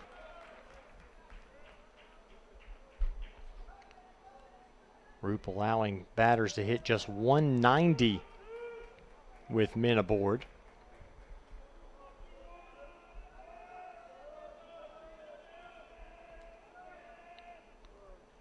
Shows bunt, gets one popped up.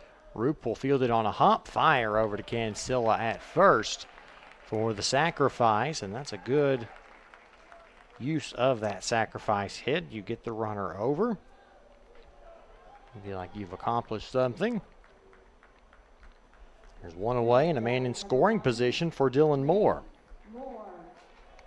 An RBI single back in the third, also a ground out to short, and an attempted bunt. That was a pop-up.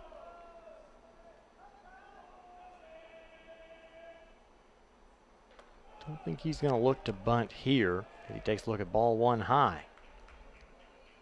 That sacrifice was one of those kind of in-between plays for Roop. He might have had a chance to get Galvin at second, but it would have required a aggressive throw that could easily have gone awry. So making the safe, smart play to get Campbell at first.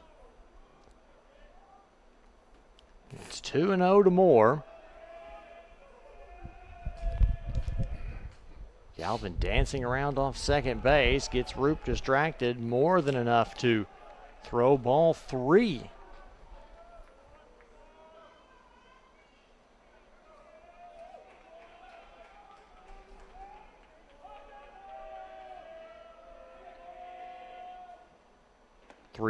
Inside corner, strike on the auto take, and another 3-1 count for the second time in 3 batters.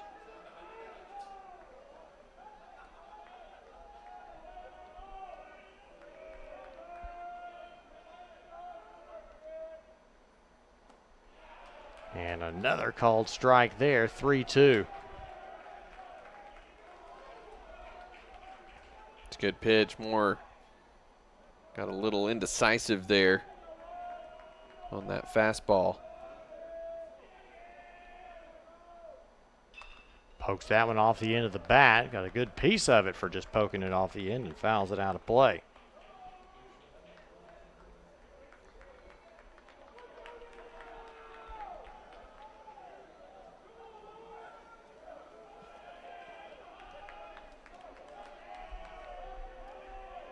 Three balls, 2 strikes, 1 on, 1 out. Payoff pitch, misses up. Ball 4, Moore works his way aboard.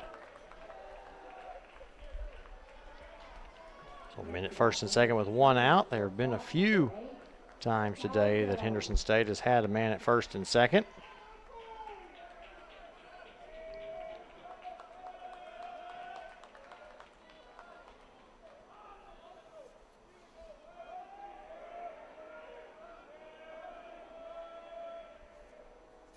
First pitch to Cal Jones, a little excuse me check swing, and he fouls it way back over the netting.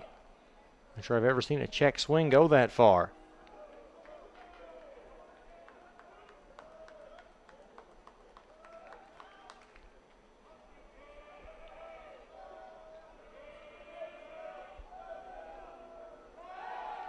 Gonna turn and they'll do that little fake throw to second. That counts as the disengagement.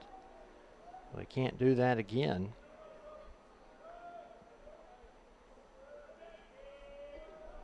It'll be considered a balk.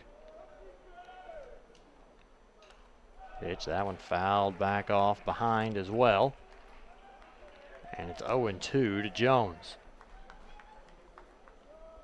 who walked and scored in the second, and an RBI single in the third, and grounded out on that bang-bang play at first back in the fifth. He's at the plate now with 2 aboard and 1 out in the top of the 7th. And he'll foul that one off and stay alive.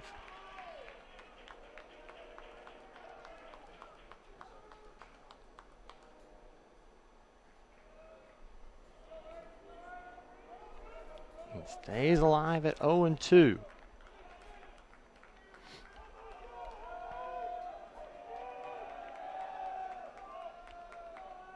We'll try it again. That one lifted out to right field. Well struck. Look at that ball. It goes, and it is gone.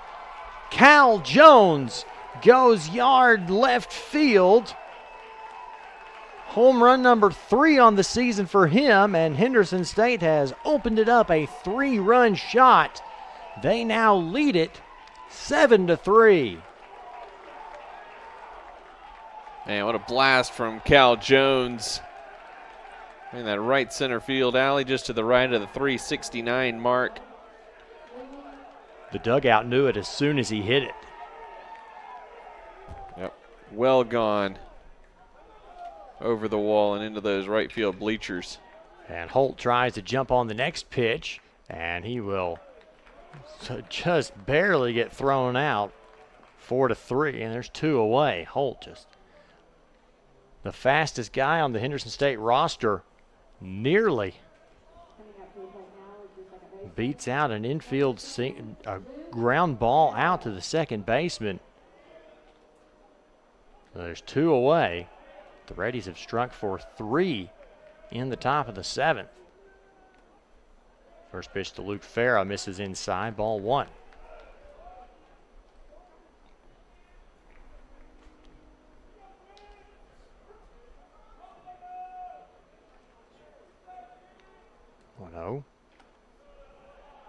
Luke gets that called strike.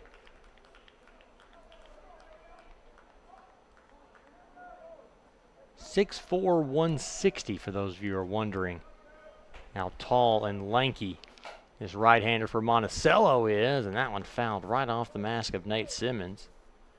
And he'll take a second.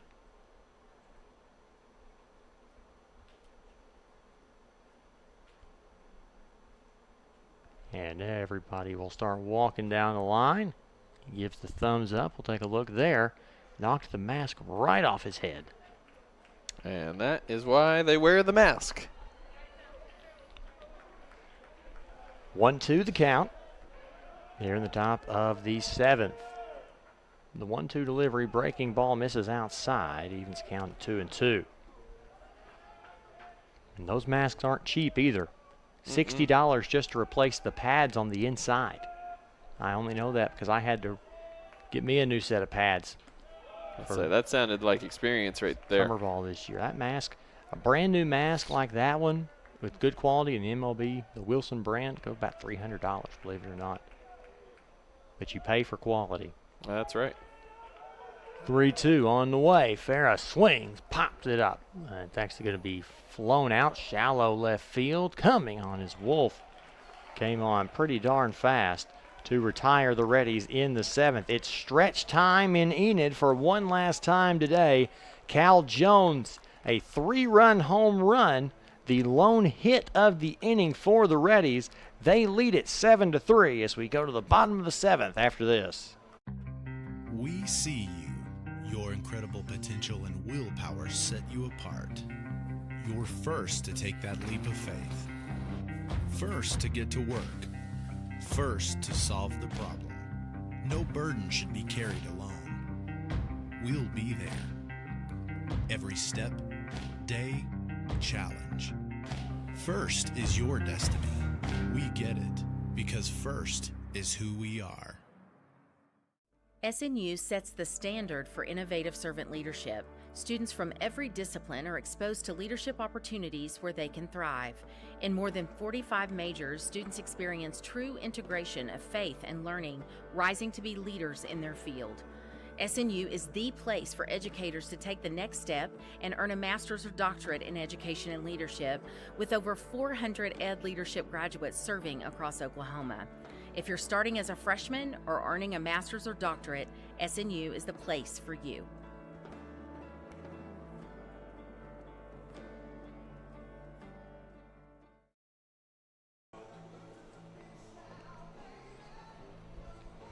First two men up for UAM, Owens and Hawthorne.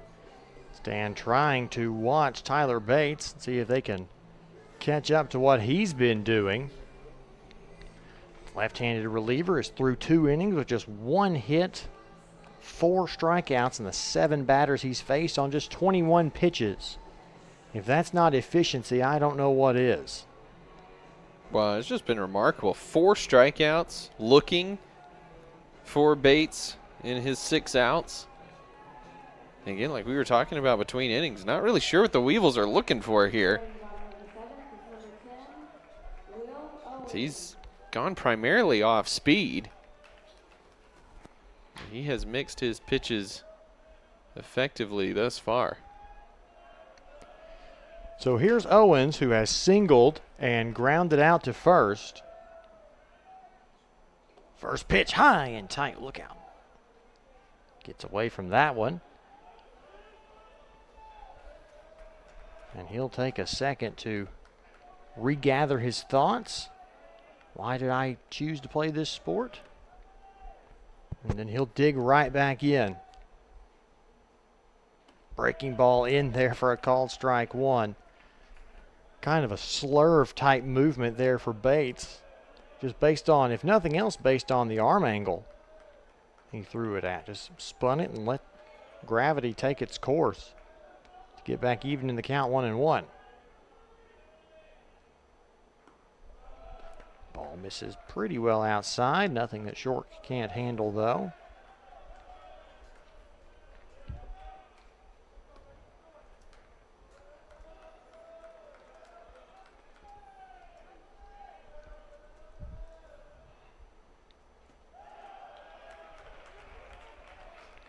And another one down and away. 3-1. I'm going to go back to that breaking ball. If you're Bates, behind in the count, in danger of losing his first batter in the way of base on balls. That one chopped, and it's going to be foul to run the count full. Bates with a good competitive pitch there. And we'll have a payoff pitch.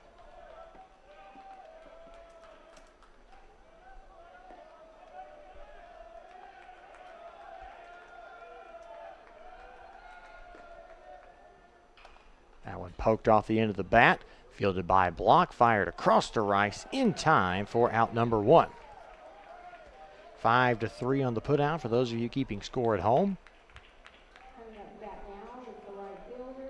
And back to the top of the lineup for UAM, Rock Hawthorne. 0 for 2 with a walk, a strikeout, and a pop out.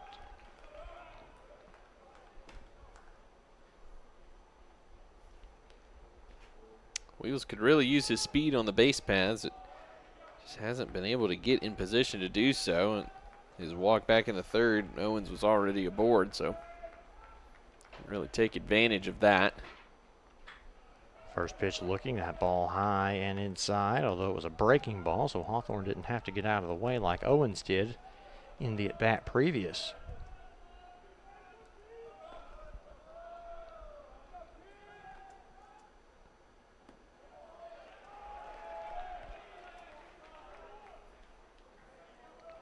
It's called strike there.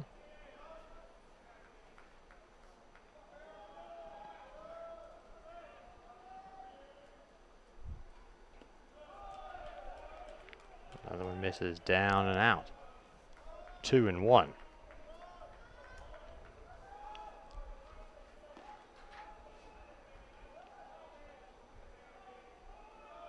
Left on left matchup. Bates hides that ball well. Hawthorne swings and misses. Late on that one. Didn't see it until it was too late.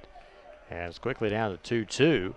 Hawthorne in danger of striking out for the second time today and being Bates' 5th strikeout victim. The 2-2 delivery dropped by Shork. Would have had a chance at it if he had held on.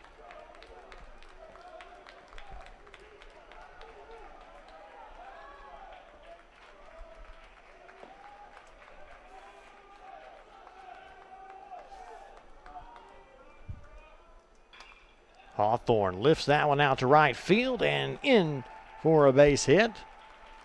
The payoff, he has his first hit of the night. Did a nice job waiting on that one, and Bates kind of throwing two similar breaking balls. One kind of sweeps across the full plate a little bit slower, and then one's a little bit tighter and kind of darts in as a curveball. And I think that is what's kind of fooling the Weevils. I think it's going to sweep across, and it actually is the tighter one that finds the zone. Yeah, Wolf takes a look at strike one on the little loopier breaking pitch, as one might call it. Let's see if the Weevils put Hawthorne in motion. 22 steals on 24 attempts this season. Bates going to at least check on him, try to keep him honest over there at first.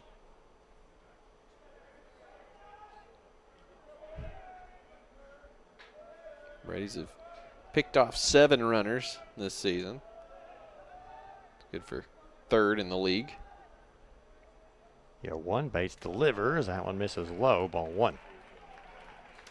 Count evens for Wolf, who is 0 for 3. He faced Bates once, struck out looking.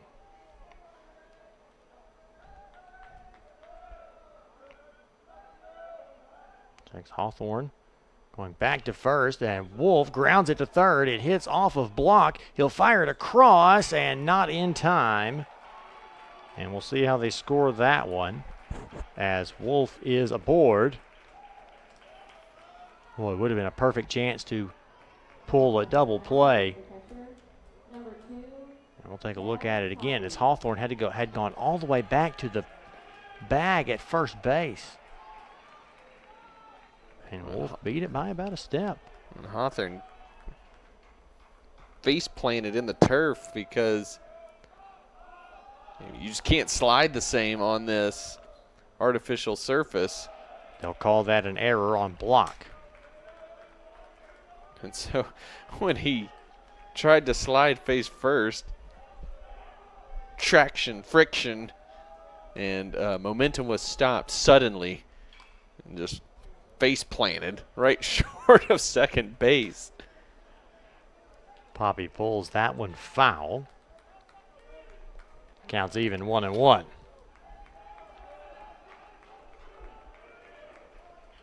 This would be a big moment for your best hitter to come up with a big one. Breaking ball gets in there at the belt, and I don't know if you could hear it at home, but Luke and I heard several people very upset about that called strike. It's 1-2 on Poppy. Yeah, it came in seemingly a bit high, but home plate umpire thought it was good enough. So, high pitch. Not quite a pitch out. Would have been effective had the runners gone. 2-2. Weevils have gotten absolutely nothing from the top of their lineup before that single from Hawthorne. That's been the biggest issue for this Weevils offense tonight. 2-2 pitch. Poppy lifts that one out into center field, and Moore's going to let that one land in front of him as well. Tries to get it in quickly and does so. Keeps Hawthorne at third base. And it's the first hit of the day for Chaz Poppy. And that may be all she wrote for Tyler Bates, as Cody Hooten takes that slow walk to the pitcher's mound. The bases are loaded with 1 out, and Cody Hooten has made the call. We will see a new pitcher, so we'll step aside. Bates goes 2 1/3 innings of really good baseball, but he leaves the bases stranded as we are in the bottom half of the 7th. Henderson State holding that 7-3 lead.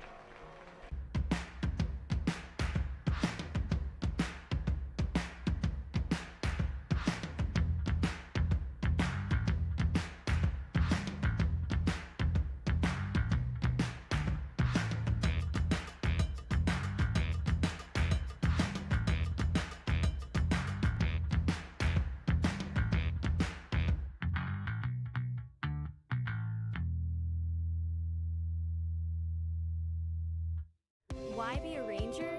At Northwestern, with small classes, you can be seen. With over 40 programs from business to nursing, you can be career-driven. With a campus home away from home, you can be independent. With over half our students graduating without student loans, you can be debt-free. And with a mosaic of cultures, you can be you. Northwestern, success lives here.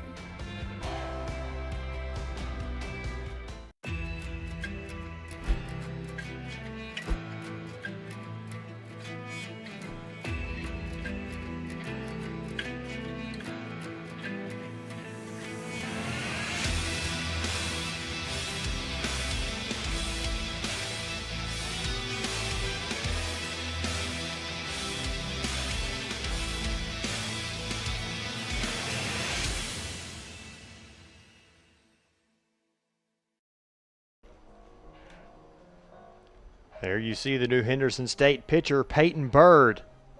The de facto ready closer comes in here in the bottom of the 7th. 2-1 with a 2.12 ERA. The NCAA Division II lead with 13 saves. Hey, that's his number. That is his number. It works out nicely. He comes in quite the jam here. A 7-3 lead with the bases loaded. Going to try to go for an 8-out save, you would have to imagine. And he will face Santoyo, who is 0 for 3. A fly out, a ground out, and a strikeout.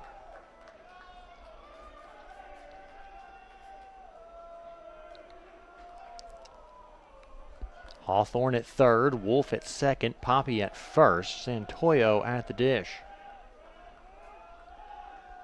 Bird comes set, fires, fastball misses high.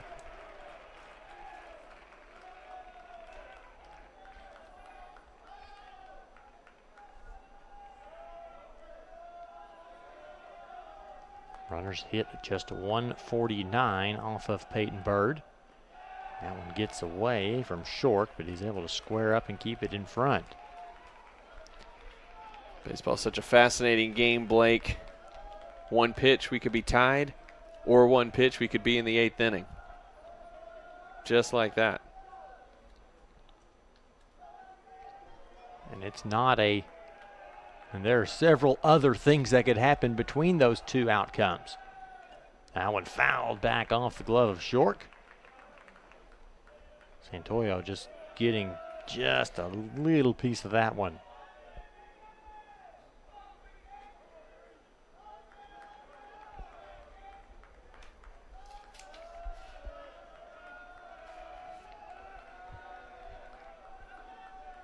Bird will come set. That one lifted out to right field. That one is deep, and this ball game is tied. A grand slam for Justin Santoyo. Home run number 9 on the season. Clears the bases, and we, Luke, have a brand new ball game. That was majestic. We've seen a lot of home runs today, more of the line drive variety, but that one was really our first one that got way up in the sky and was a no-doubter off the bat. Wow, what a moment. Just like that, we're tied. And what an answer, too, after the 3-run bomb in the top of the 7th inning from Cal Jones. It's Santoyo with the grand salami to tie us up at 7.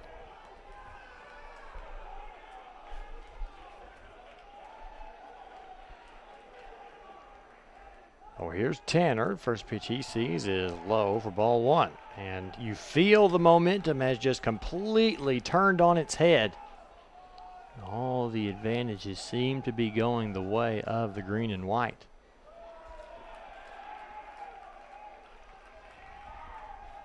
Well, and at this level, I feel like there's not as much as Tanner lifts that one out to right, and then Nice diving play out there by Trip Campbell to secure the second out of the inning, but there's not as much matchup-based decisions, but you brought Bird in on a lefty batter. We take a look at that, and a full extension by Campbell to make that grab out in right field. And that's why he's out there in the lineup today. A swing and a foul back by Nichols. Got a piece of Shork on the way back. But you almost wonder if it would have been maybe a bit wiser to leave Bates in to do a lefty-lefty matchup. Instead, we're tied. All square at 7. A little sword action there for Nichols as he's quickly down in the count 0-2.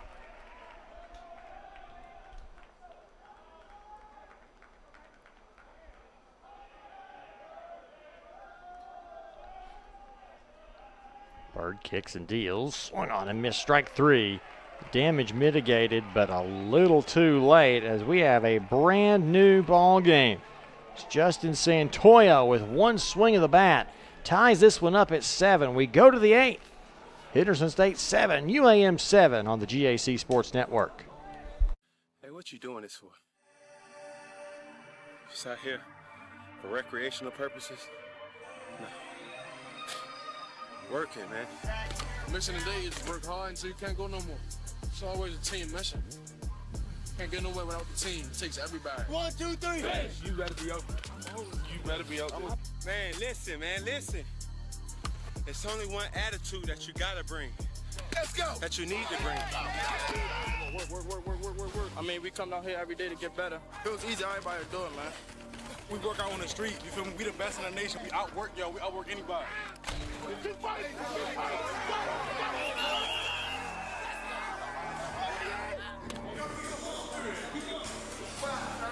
always grinding, always getting better. Every time I come through these lines, no matter where these lines at, work. Maximum effort. Let's go. The big man, Nelson Mercado, one of the stars of last year's GAC tournament, for the UAM team that ended up winning that tournament, comes in. So Kyle Roop's day is done. Mercado 3-2 with a 3.58 ERA, 5 saves on the year, 19 hits, 13 runs, 45 strikeouts against 25 walks. That's decent. 45 in 32 innings. That'll get the job done. So both teams going to their closers early.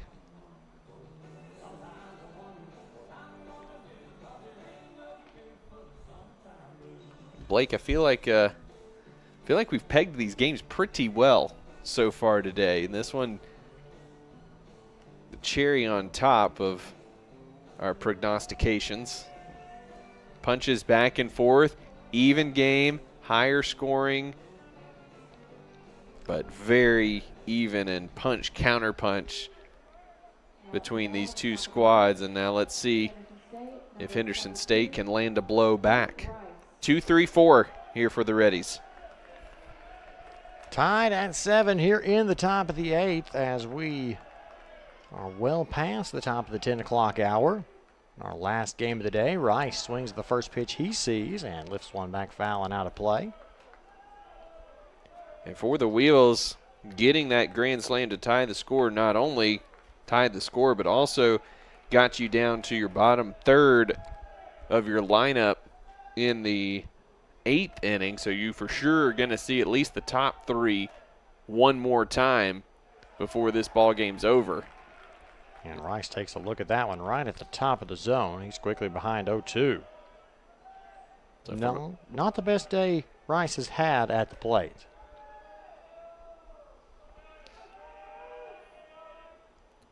That one lifted out to right field. That's a moonshot. Hawthorne going back.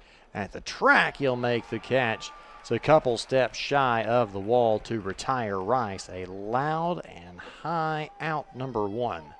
Man, just a shade too far towards center. Nice job by Hawthorne tracking it down, and unfortunately Rice has now allowed every outfielder to get in on the action in his at-bats this evening.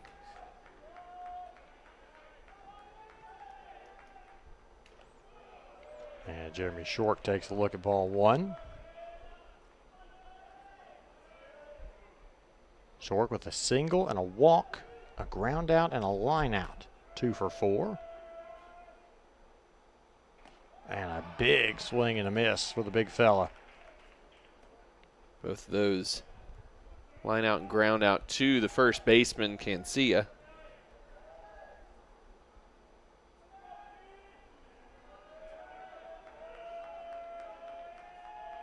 One from Mercado. Swung on. Look out. There goes the bat.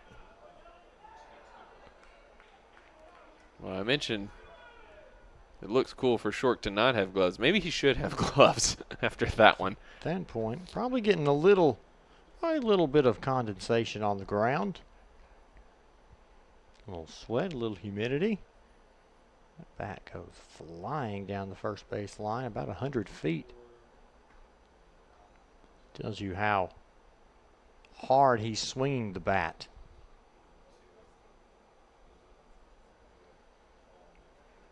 A little stick 'em on that. Try it again.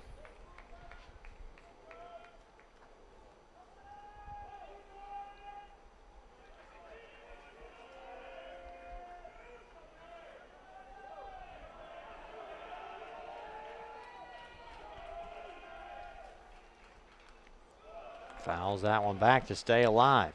Looked like he was kind of falling back toward the first base dugout and still was able to make contact with that one.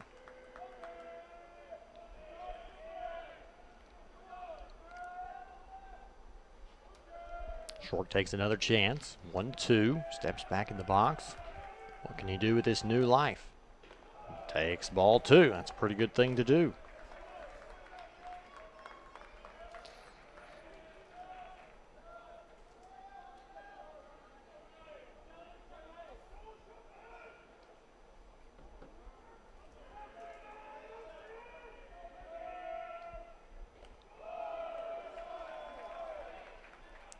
Another one, and Shork has worked it full after looking foolish on the first couple of pitches.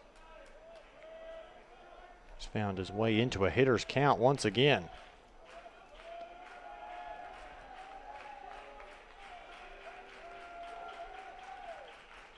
Swung on and missed. That ball going away from Short. Strike 3. He's down on strikes for the first time today, and there's 2 out in the 8th.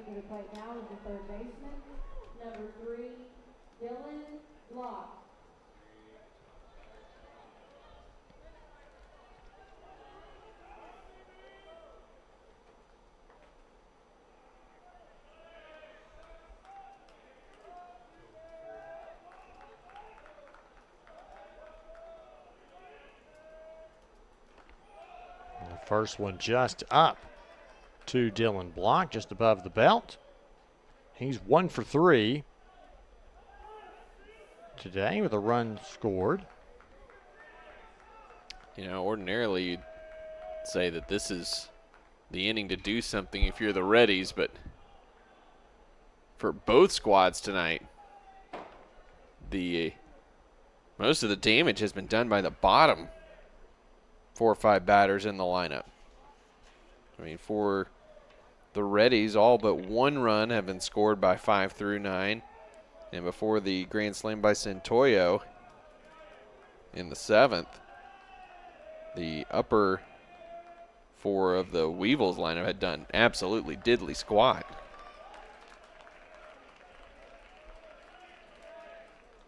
So still a lot out there for the Reddies in the 9th, even if they're not able to get anything going here in the 8th. The 2-1 gets the inside corner, strike 2. It'll drop your hands and put that one somewhere.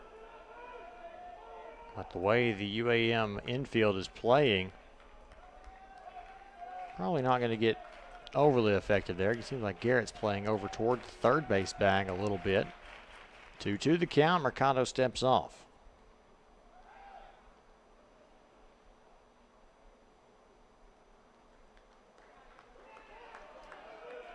Did they call a action clock violation there? I believe they did. They call it a 3-2 count. It is. Catcher's got to call time when the pitcher steps off in that situation. Mercado, the full count pitch, lifted, shallow center field, and down for a base hit.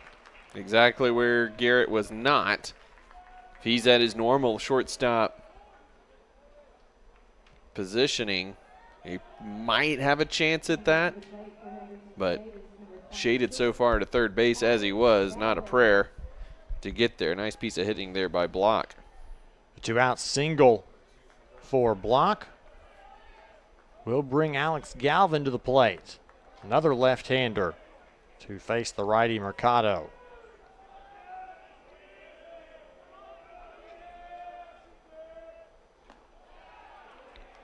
Pitch misses outside, just barely. It's a good pitch to throw. First pitch of the at-bat. 92 on that one. Some of the fastest stuff we've seen all day. Fastball tailing away. That does it again, this time at 88 miles an hour, and that one catches the outside corner, 1-1.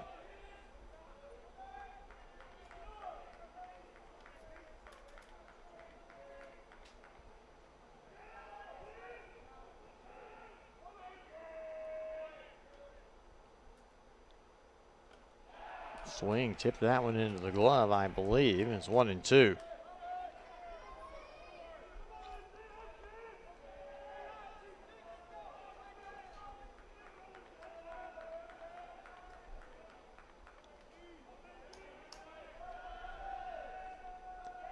One, two, the count to Galvin. He takes a look at that one that just missed up. Evens the count at 2-2. Boy, it's going to get closer and closer on some of these pitches. And the reaction's going to get bigger and bigger. Mm-hmm. You can say that again. Regardless of which side of Christmas you're wearing. 2-2, swung on and missed. A little excuse me swing. And Galvin goes down on strikes, and with it go the Reddies' hopes in the 8th. No runs, 1 hit, no errors, 1 left. To the bottom of the 8th we go. Still tied 7-7. I am inspired to lead. I'm inspired to research. I'm inspired to care for others. I'm inspired to shape the future. I'm inspired to tell compelling stories. I'm inspired to innovate. I'm inspired to create. I'm inspired to serve. I'm inspired to be a champion.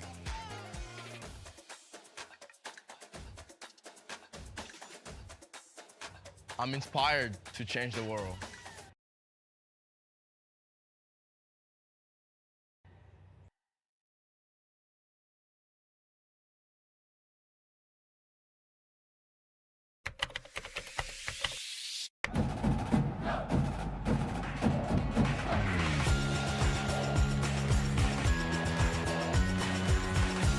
The professors care and they go out of their way to make sure that you are going to succeed.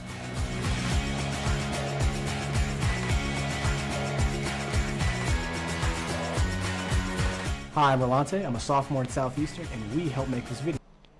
If we take a look from Mercado, he with a big reaction there to get out of a bit of a jam in the 8th inning to put up a 0.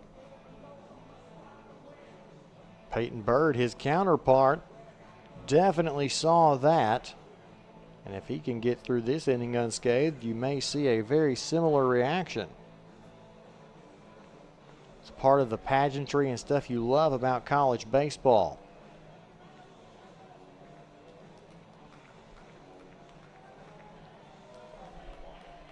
So here comes the bottom third of the Weevils lineup. Aiden Garrett will start things off for the Weevils. He is 1 for 3. This RBI single and a strikeout. He was also caught stealing on the base paths. First pitch of the inning from Bird is lined into right field for a base hit.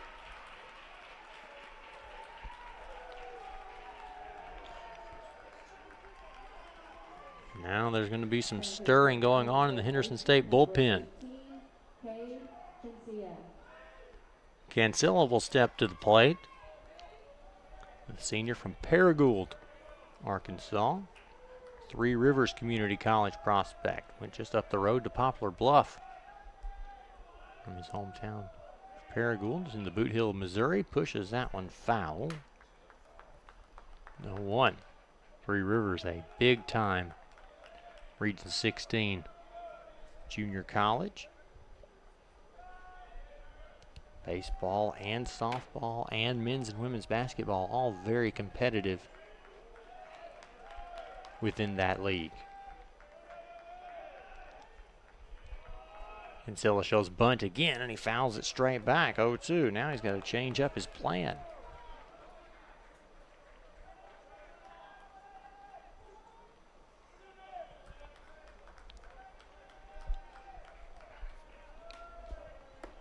First pitch, line drive single for Garrett. Cancilla has worked his way into an 0-2 hole. How aggressive will Bird be? He will get him to lift one up. Back onto the slanted roof behind us. They call it pitched. There, nothing will bounce back into the field of play.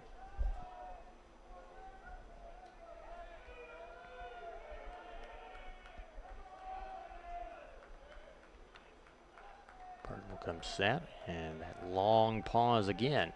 Delivers low, ball one. Changeup just drops off the table, looks so good out of the hand. I think you're kind of putting yourself into a guessing game as to exactly how long it's going to take.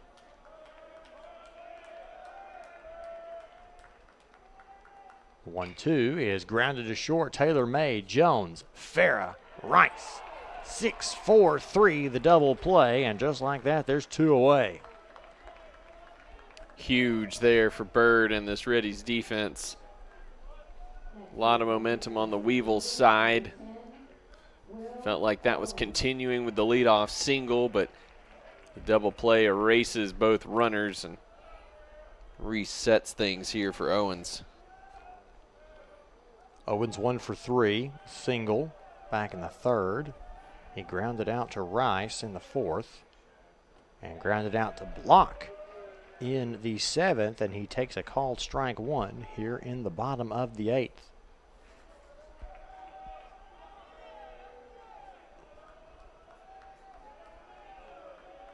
Kicks and deals. That one in there. Breaking ball, strike two. Quickly 0-2. Bird trying to work a 1-2-3-8.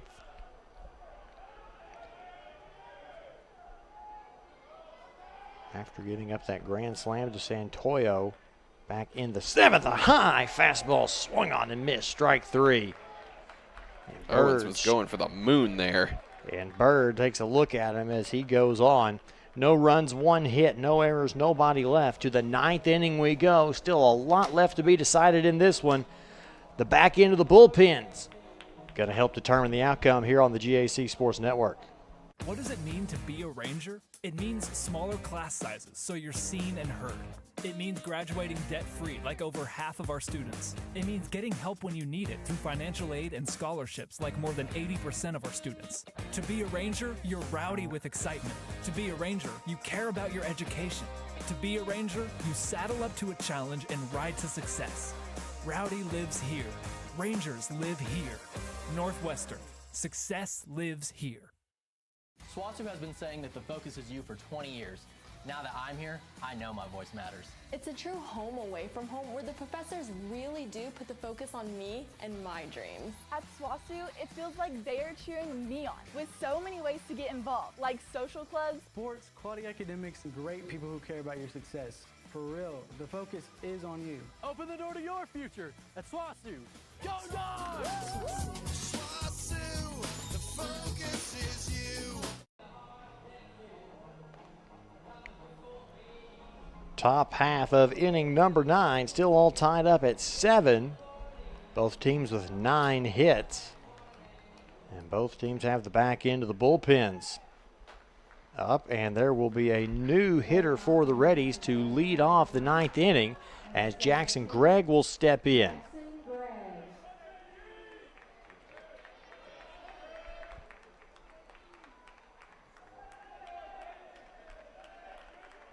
He pinch hits for Trip Campbell, who was 0 for 3 with a sacrifice. And the right-handed Greg will come on and face the right-handed Nelson Mercado. First pitch he sees lifted up onto the concourse.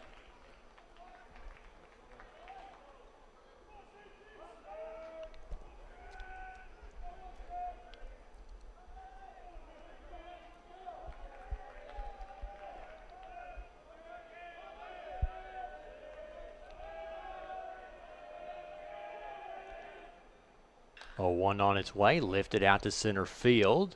Going back, but with plenty of room to make the catch is Owens. F8 to retire Greg. There's 1 away.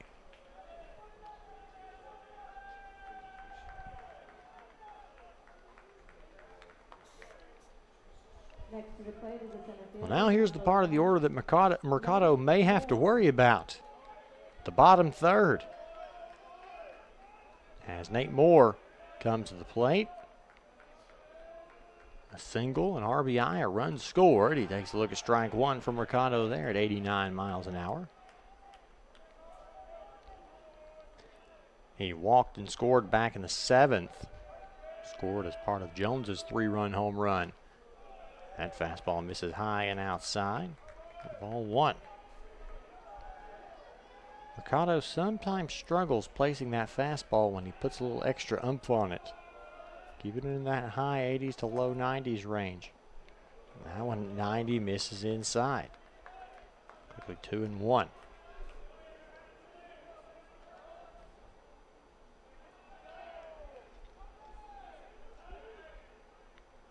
Kicks and deals. That one in there. Strike 2.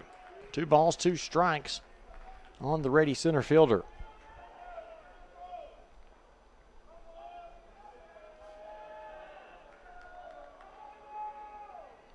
2-2, the pitch misses low, runs the count full.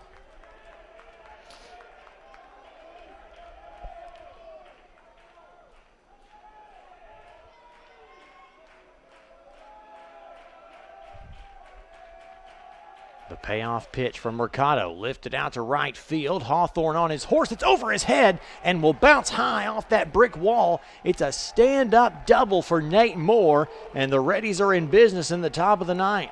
And there we go again, bottom of the order coming through for Henderson State.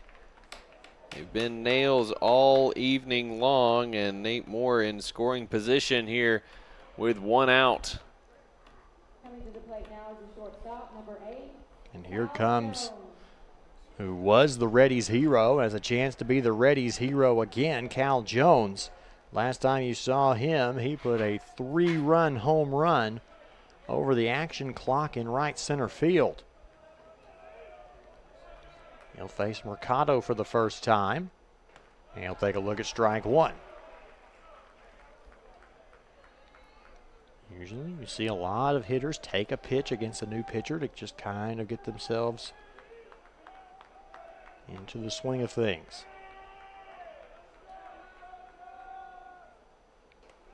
This is high with the fastball there. It's 1-1.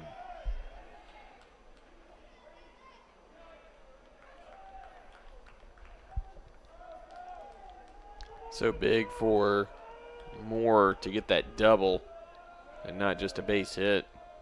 Getting him in scoring position, but also eliminating a double play opportunity on a ground ball. Jones swings and misses on the high fastball. He's behind in the count 1-2.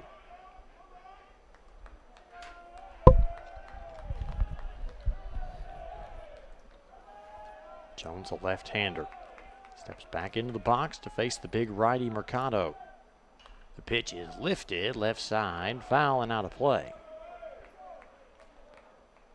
Santoyo gave chase for a little while, and ultimately decided to give up.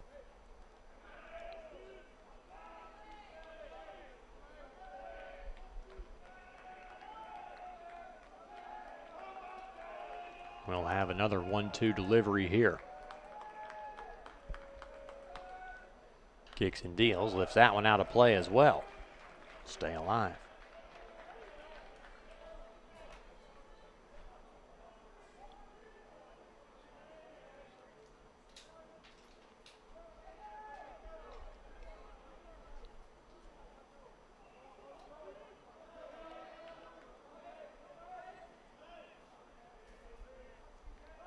Mercado takes plenty of time to get his sign before stepping on the rubber.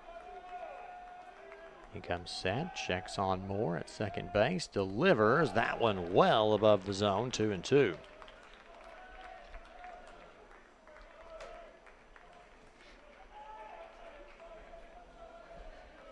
This game has been marked by moments of excellence both at the plate and on the mound. In spite of the high score, we've had some good pitching performances. As Jones lifts that one out of play.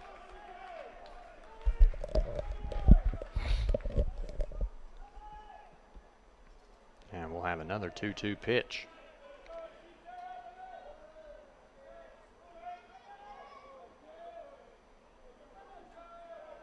Upwards of 35 pitches now for Mercado. See if he runs out of stamina or makes a mistake here soon. Jones will take that one up at the eyes. It's 3-2.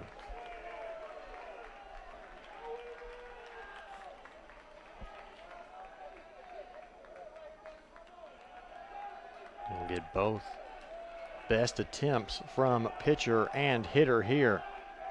Full count with 1 out in the ninth. That one misses low. Ball 4, and Jones bat flips the walk. 2 men aboard with just 1 out. Gutsy take there by Jones.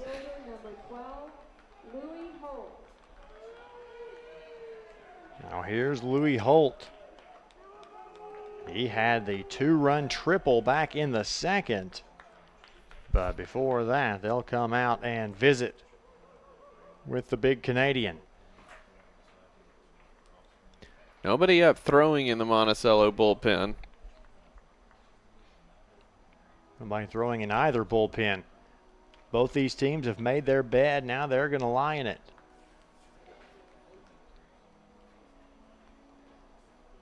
That's what we'll be doing soon. As quickly as possible. 8 o'clock first pitch isn't just unusual for the players. No. Unusual for the broadcasters too. Especially the ones that have had to be here for going on 13, 14 hours. Not that we're complaining. Not at all. It's been an amazing day of baseball. Really good stuff across all 4 games in some form or facet.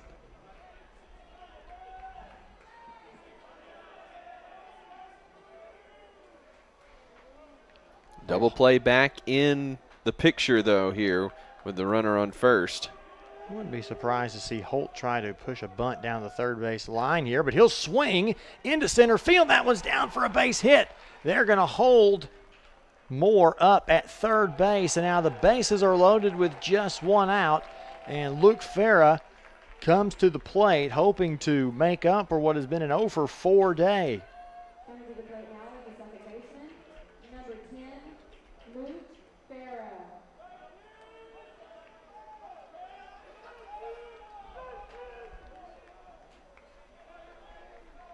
Let's see what the Weevils choose to do here. 1 out. We're going to keep the infield back at regular depth for now. Farah takes a look. Strike 1 on a breaking ball. He struck out, grounded out twice, flied out. He also walked in the second inning on 4 pitches from Marakovich. They'll take a look at that one upstairs. Mercado tries to bounce back with a fastball. Gets it too high. Kind of a reverse tunneling there. Makes that fastball look even quicker. This is where you want your senior leader to come through. 1-1, breaking ball in there, strike 2. I think Farrell was hunting fastball there.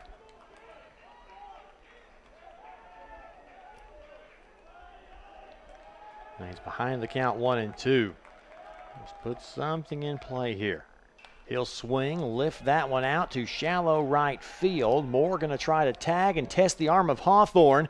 Here comes the throw. It's in time, but up the line, and Poppy can't get it back. It's an RBI sacrifice for Luke Farah, and Henderson State has taken the lead once again. Man, great throw from Hawthorne. Great hustle by Moore to get home just ahead of the tag. If that throw is on line, Moore is out by 2 steps. The fact that Poppy made an effort and was as close as he was. Well, honestly, I feel like Poppy was set up too far up the line. Like, if he had been back closer to the plate, I don't know. I don't know if he still would have gotten him, but he wouldn't have had to, dive across the entire dirt almost or fake dirt to get him. There's strike 1 to Luke Rice, even in the count 1-1. Rice 0 for 5 today. Far from his best performance.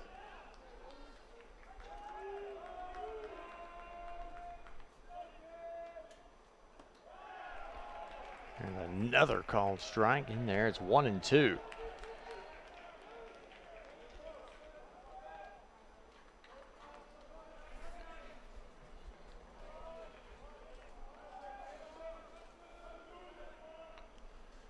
Runner goes all the way to second before the pitch even is thrown, but he has to go back on a foul.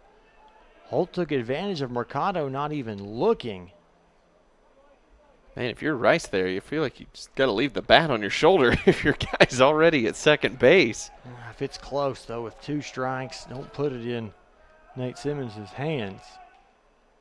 Goes again, and that one fouled back, and Holt even heard it and just turns and trots back. Holt's just out there running laps at this point. He's going to be tired if he's not careful, but the fastest ready on the team.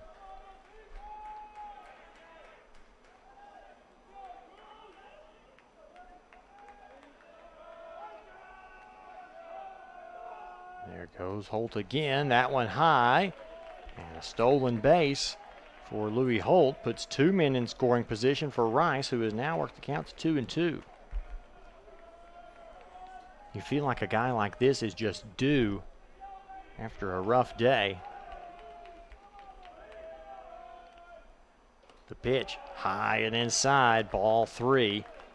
First base unoccupied, Shork on deck.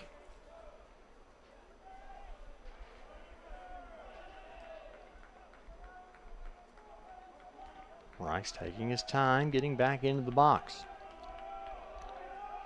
Mercado sets, fires the payoff pitch. It is fouled straight back. We'll do it again.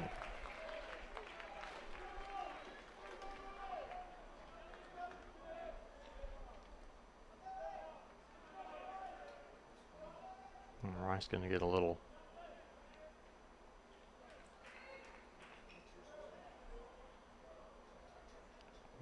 adjustment to the bat.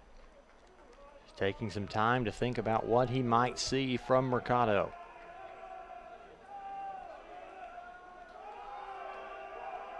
The 3-2 again. Rice lifts it up on the infield. Mercado calls it himself, makes the catch. Luke Rice's long day continues, but Henderson State gets one back in the top of the 9th. They head to the bottom half of the inning, 3 outs away from earning a date with Southern Arkansas tomorrow night. We'll see if they can do it after this. This is Championship Baseball on the GAC Sports Network. What does it mean to be a Ranger? It means smaller class sizes so you're seen and heard.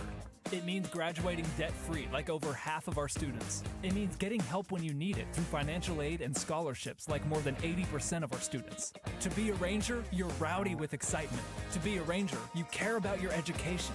To be a Ranger, you saddle up to a challenge and ride to success. Rowdy lives here. Rangers live here. Northwestern. Success lives here. It's your moment.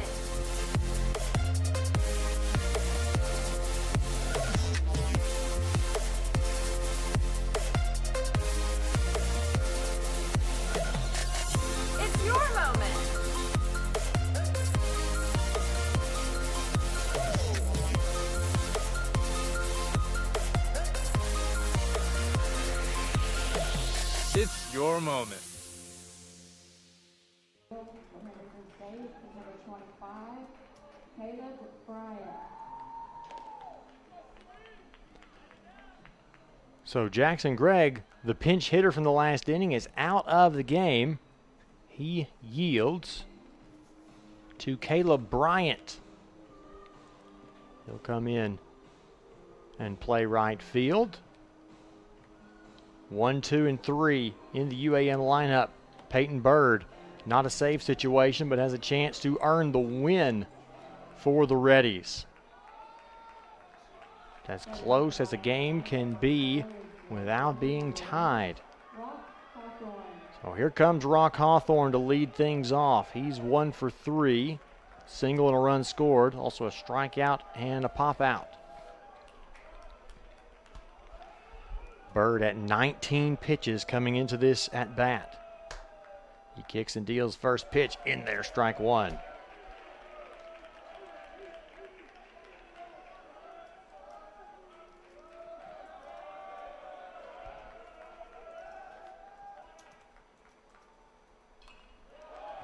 Hawthorne pulls that one foul, and quickly he's behind 0-2. First time we've had the designated home team use their last at bat today.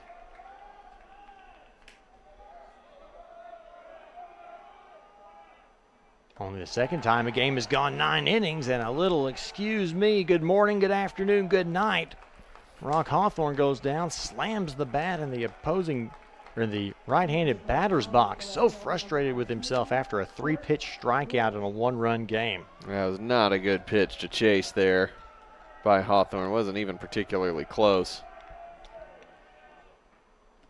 First pitch to Kirk Wolf misses low, ball 1. 8 runs, 11 hits, 2 errors for Henderson State. 7 runs, 9 hits, no errors for Arkansas-Monticello. Breaking ball in there, strike 1. Henderson's left 12 men stranded, UAM with 5.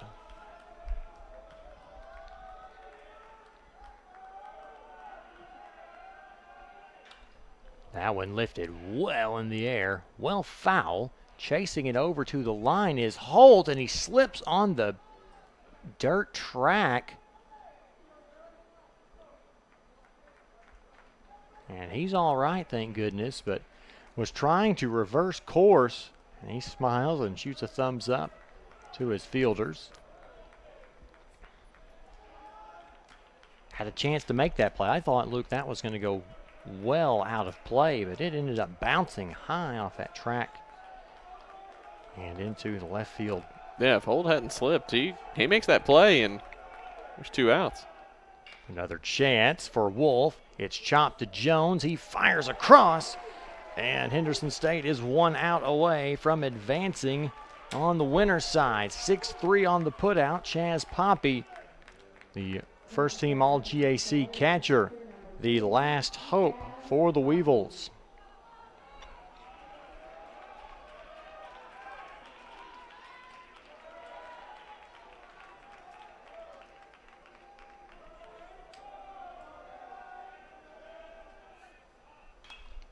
That one popped up. Rice chasing it toward the dugout, trying to make a play. It's out of play. High bounce and off onto the concourse. Would be a souvenir for somebody, except they've got to bring it back to the bucket of baseballs that sits next to the visiting team dugout. Henderson Athletic Director Seth Dutton tracks that one down. He tracked a few down in college himself. The 0-1 to Poppy, misses low and away, ball 1.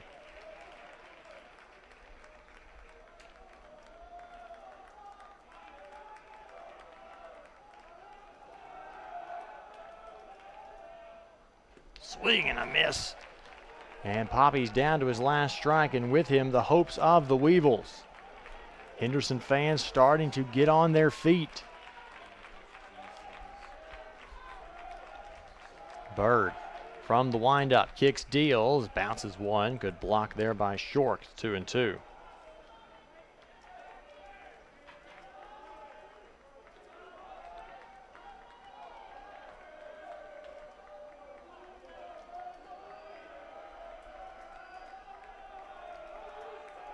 We'll see what Bird goes with here. The pitch lifted out to center field. Moore takes a couple steps back, shy of the track, makes the catch. And Henderson State wins a wild affair.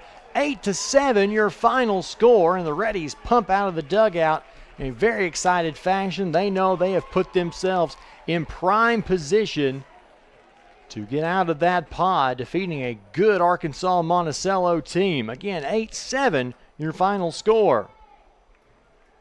Man, what a tremendous game. So much fun. See the coaches with a hug, the Coach Hooten, an assistant for John Harvey for a year at Henderson State before Harvey left Henderson to go to Monticello, and Hooten took the job at Henderson State, and those two have been in this spot ever since for the last 15 years now. But just a tremendous baseball game by both these schools. Big hits, big moments on the pitching side as well all evening long, and just what we thought it would be. Back and forth, big plays both ways, and just how about the afternoon session? Oh, man. The Southern Arc Northwestern game, equally tremendous, just lower scoring. But it's Henderson State coming up with the clutch hit in the top of the ninth. The sacrifice fly to get the win, and now things really get interesting with the Weevils on the loser side of this Pod 2 bracket. Very much a threat to come back through and force an if necessary game on Sunday. And obviously a long way to go to get back to it for Arkansas-Monticello, but with a team of that quality, certainly that becomes a much more distinct possibility over the course of the weekend. But congrats to Henderson State. Just a tremendous, gutty performance by them. Great performance on the mound from all three of their pitchers tonight. And a great job by Bird. You come in, first batter you face, ties the game with a grand slam. You bounce back, and you really don't let the Weevils threaten the rest of the way. Just tremendous bounce back there by Bird. Final line scores for both teams. For Henderson State, 8 runs, 11 hits, 2 errors, 12 men left on base. For UAM, 7 runs, 9 hits, no errors. They left just 5 men on base. Henderson State will play Southern Arkansas in the nightcap tomorrow at 8 o'clock, as they're honoring Cody Hooten, who has won his 400th game as manager of the Reddies. They'll play Southern Arkansas tomorrow night, 8 o'clock. UAM has the quick turnaround. They play at 1 o'clock tomorrow. And they will play against Northwestern Oklahoma State in what will be 2 very fun games as we move on to day 2. 4 teams win, 4 teams fall short. Those 4 teams that fall short have got to win 3 more games just to give themselves a chance at Sunday, while the teams on top have one win closer to earning that series either at home or on the road for the automatic berth to the NCAA tournament. It's been a great day of baseball in Enid, Oklahoma. We'll be back at it with you at 9:30 tomorrow morning for Ouachita Baptist and Southeastern Oklahoma State, the first of 4 games to be played here at David Allen Memorial Ballpark. So from Enid, for Luke McConnell, I'm Blake Smith signing off, saying good night. Thanks for joining us today. We'll see you bright and early tomorrow morning from Enid on the GAC Sports Network.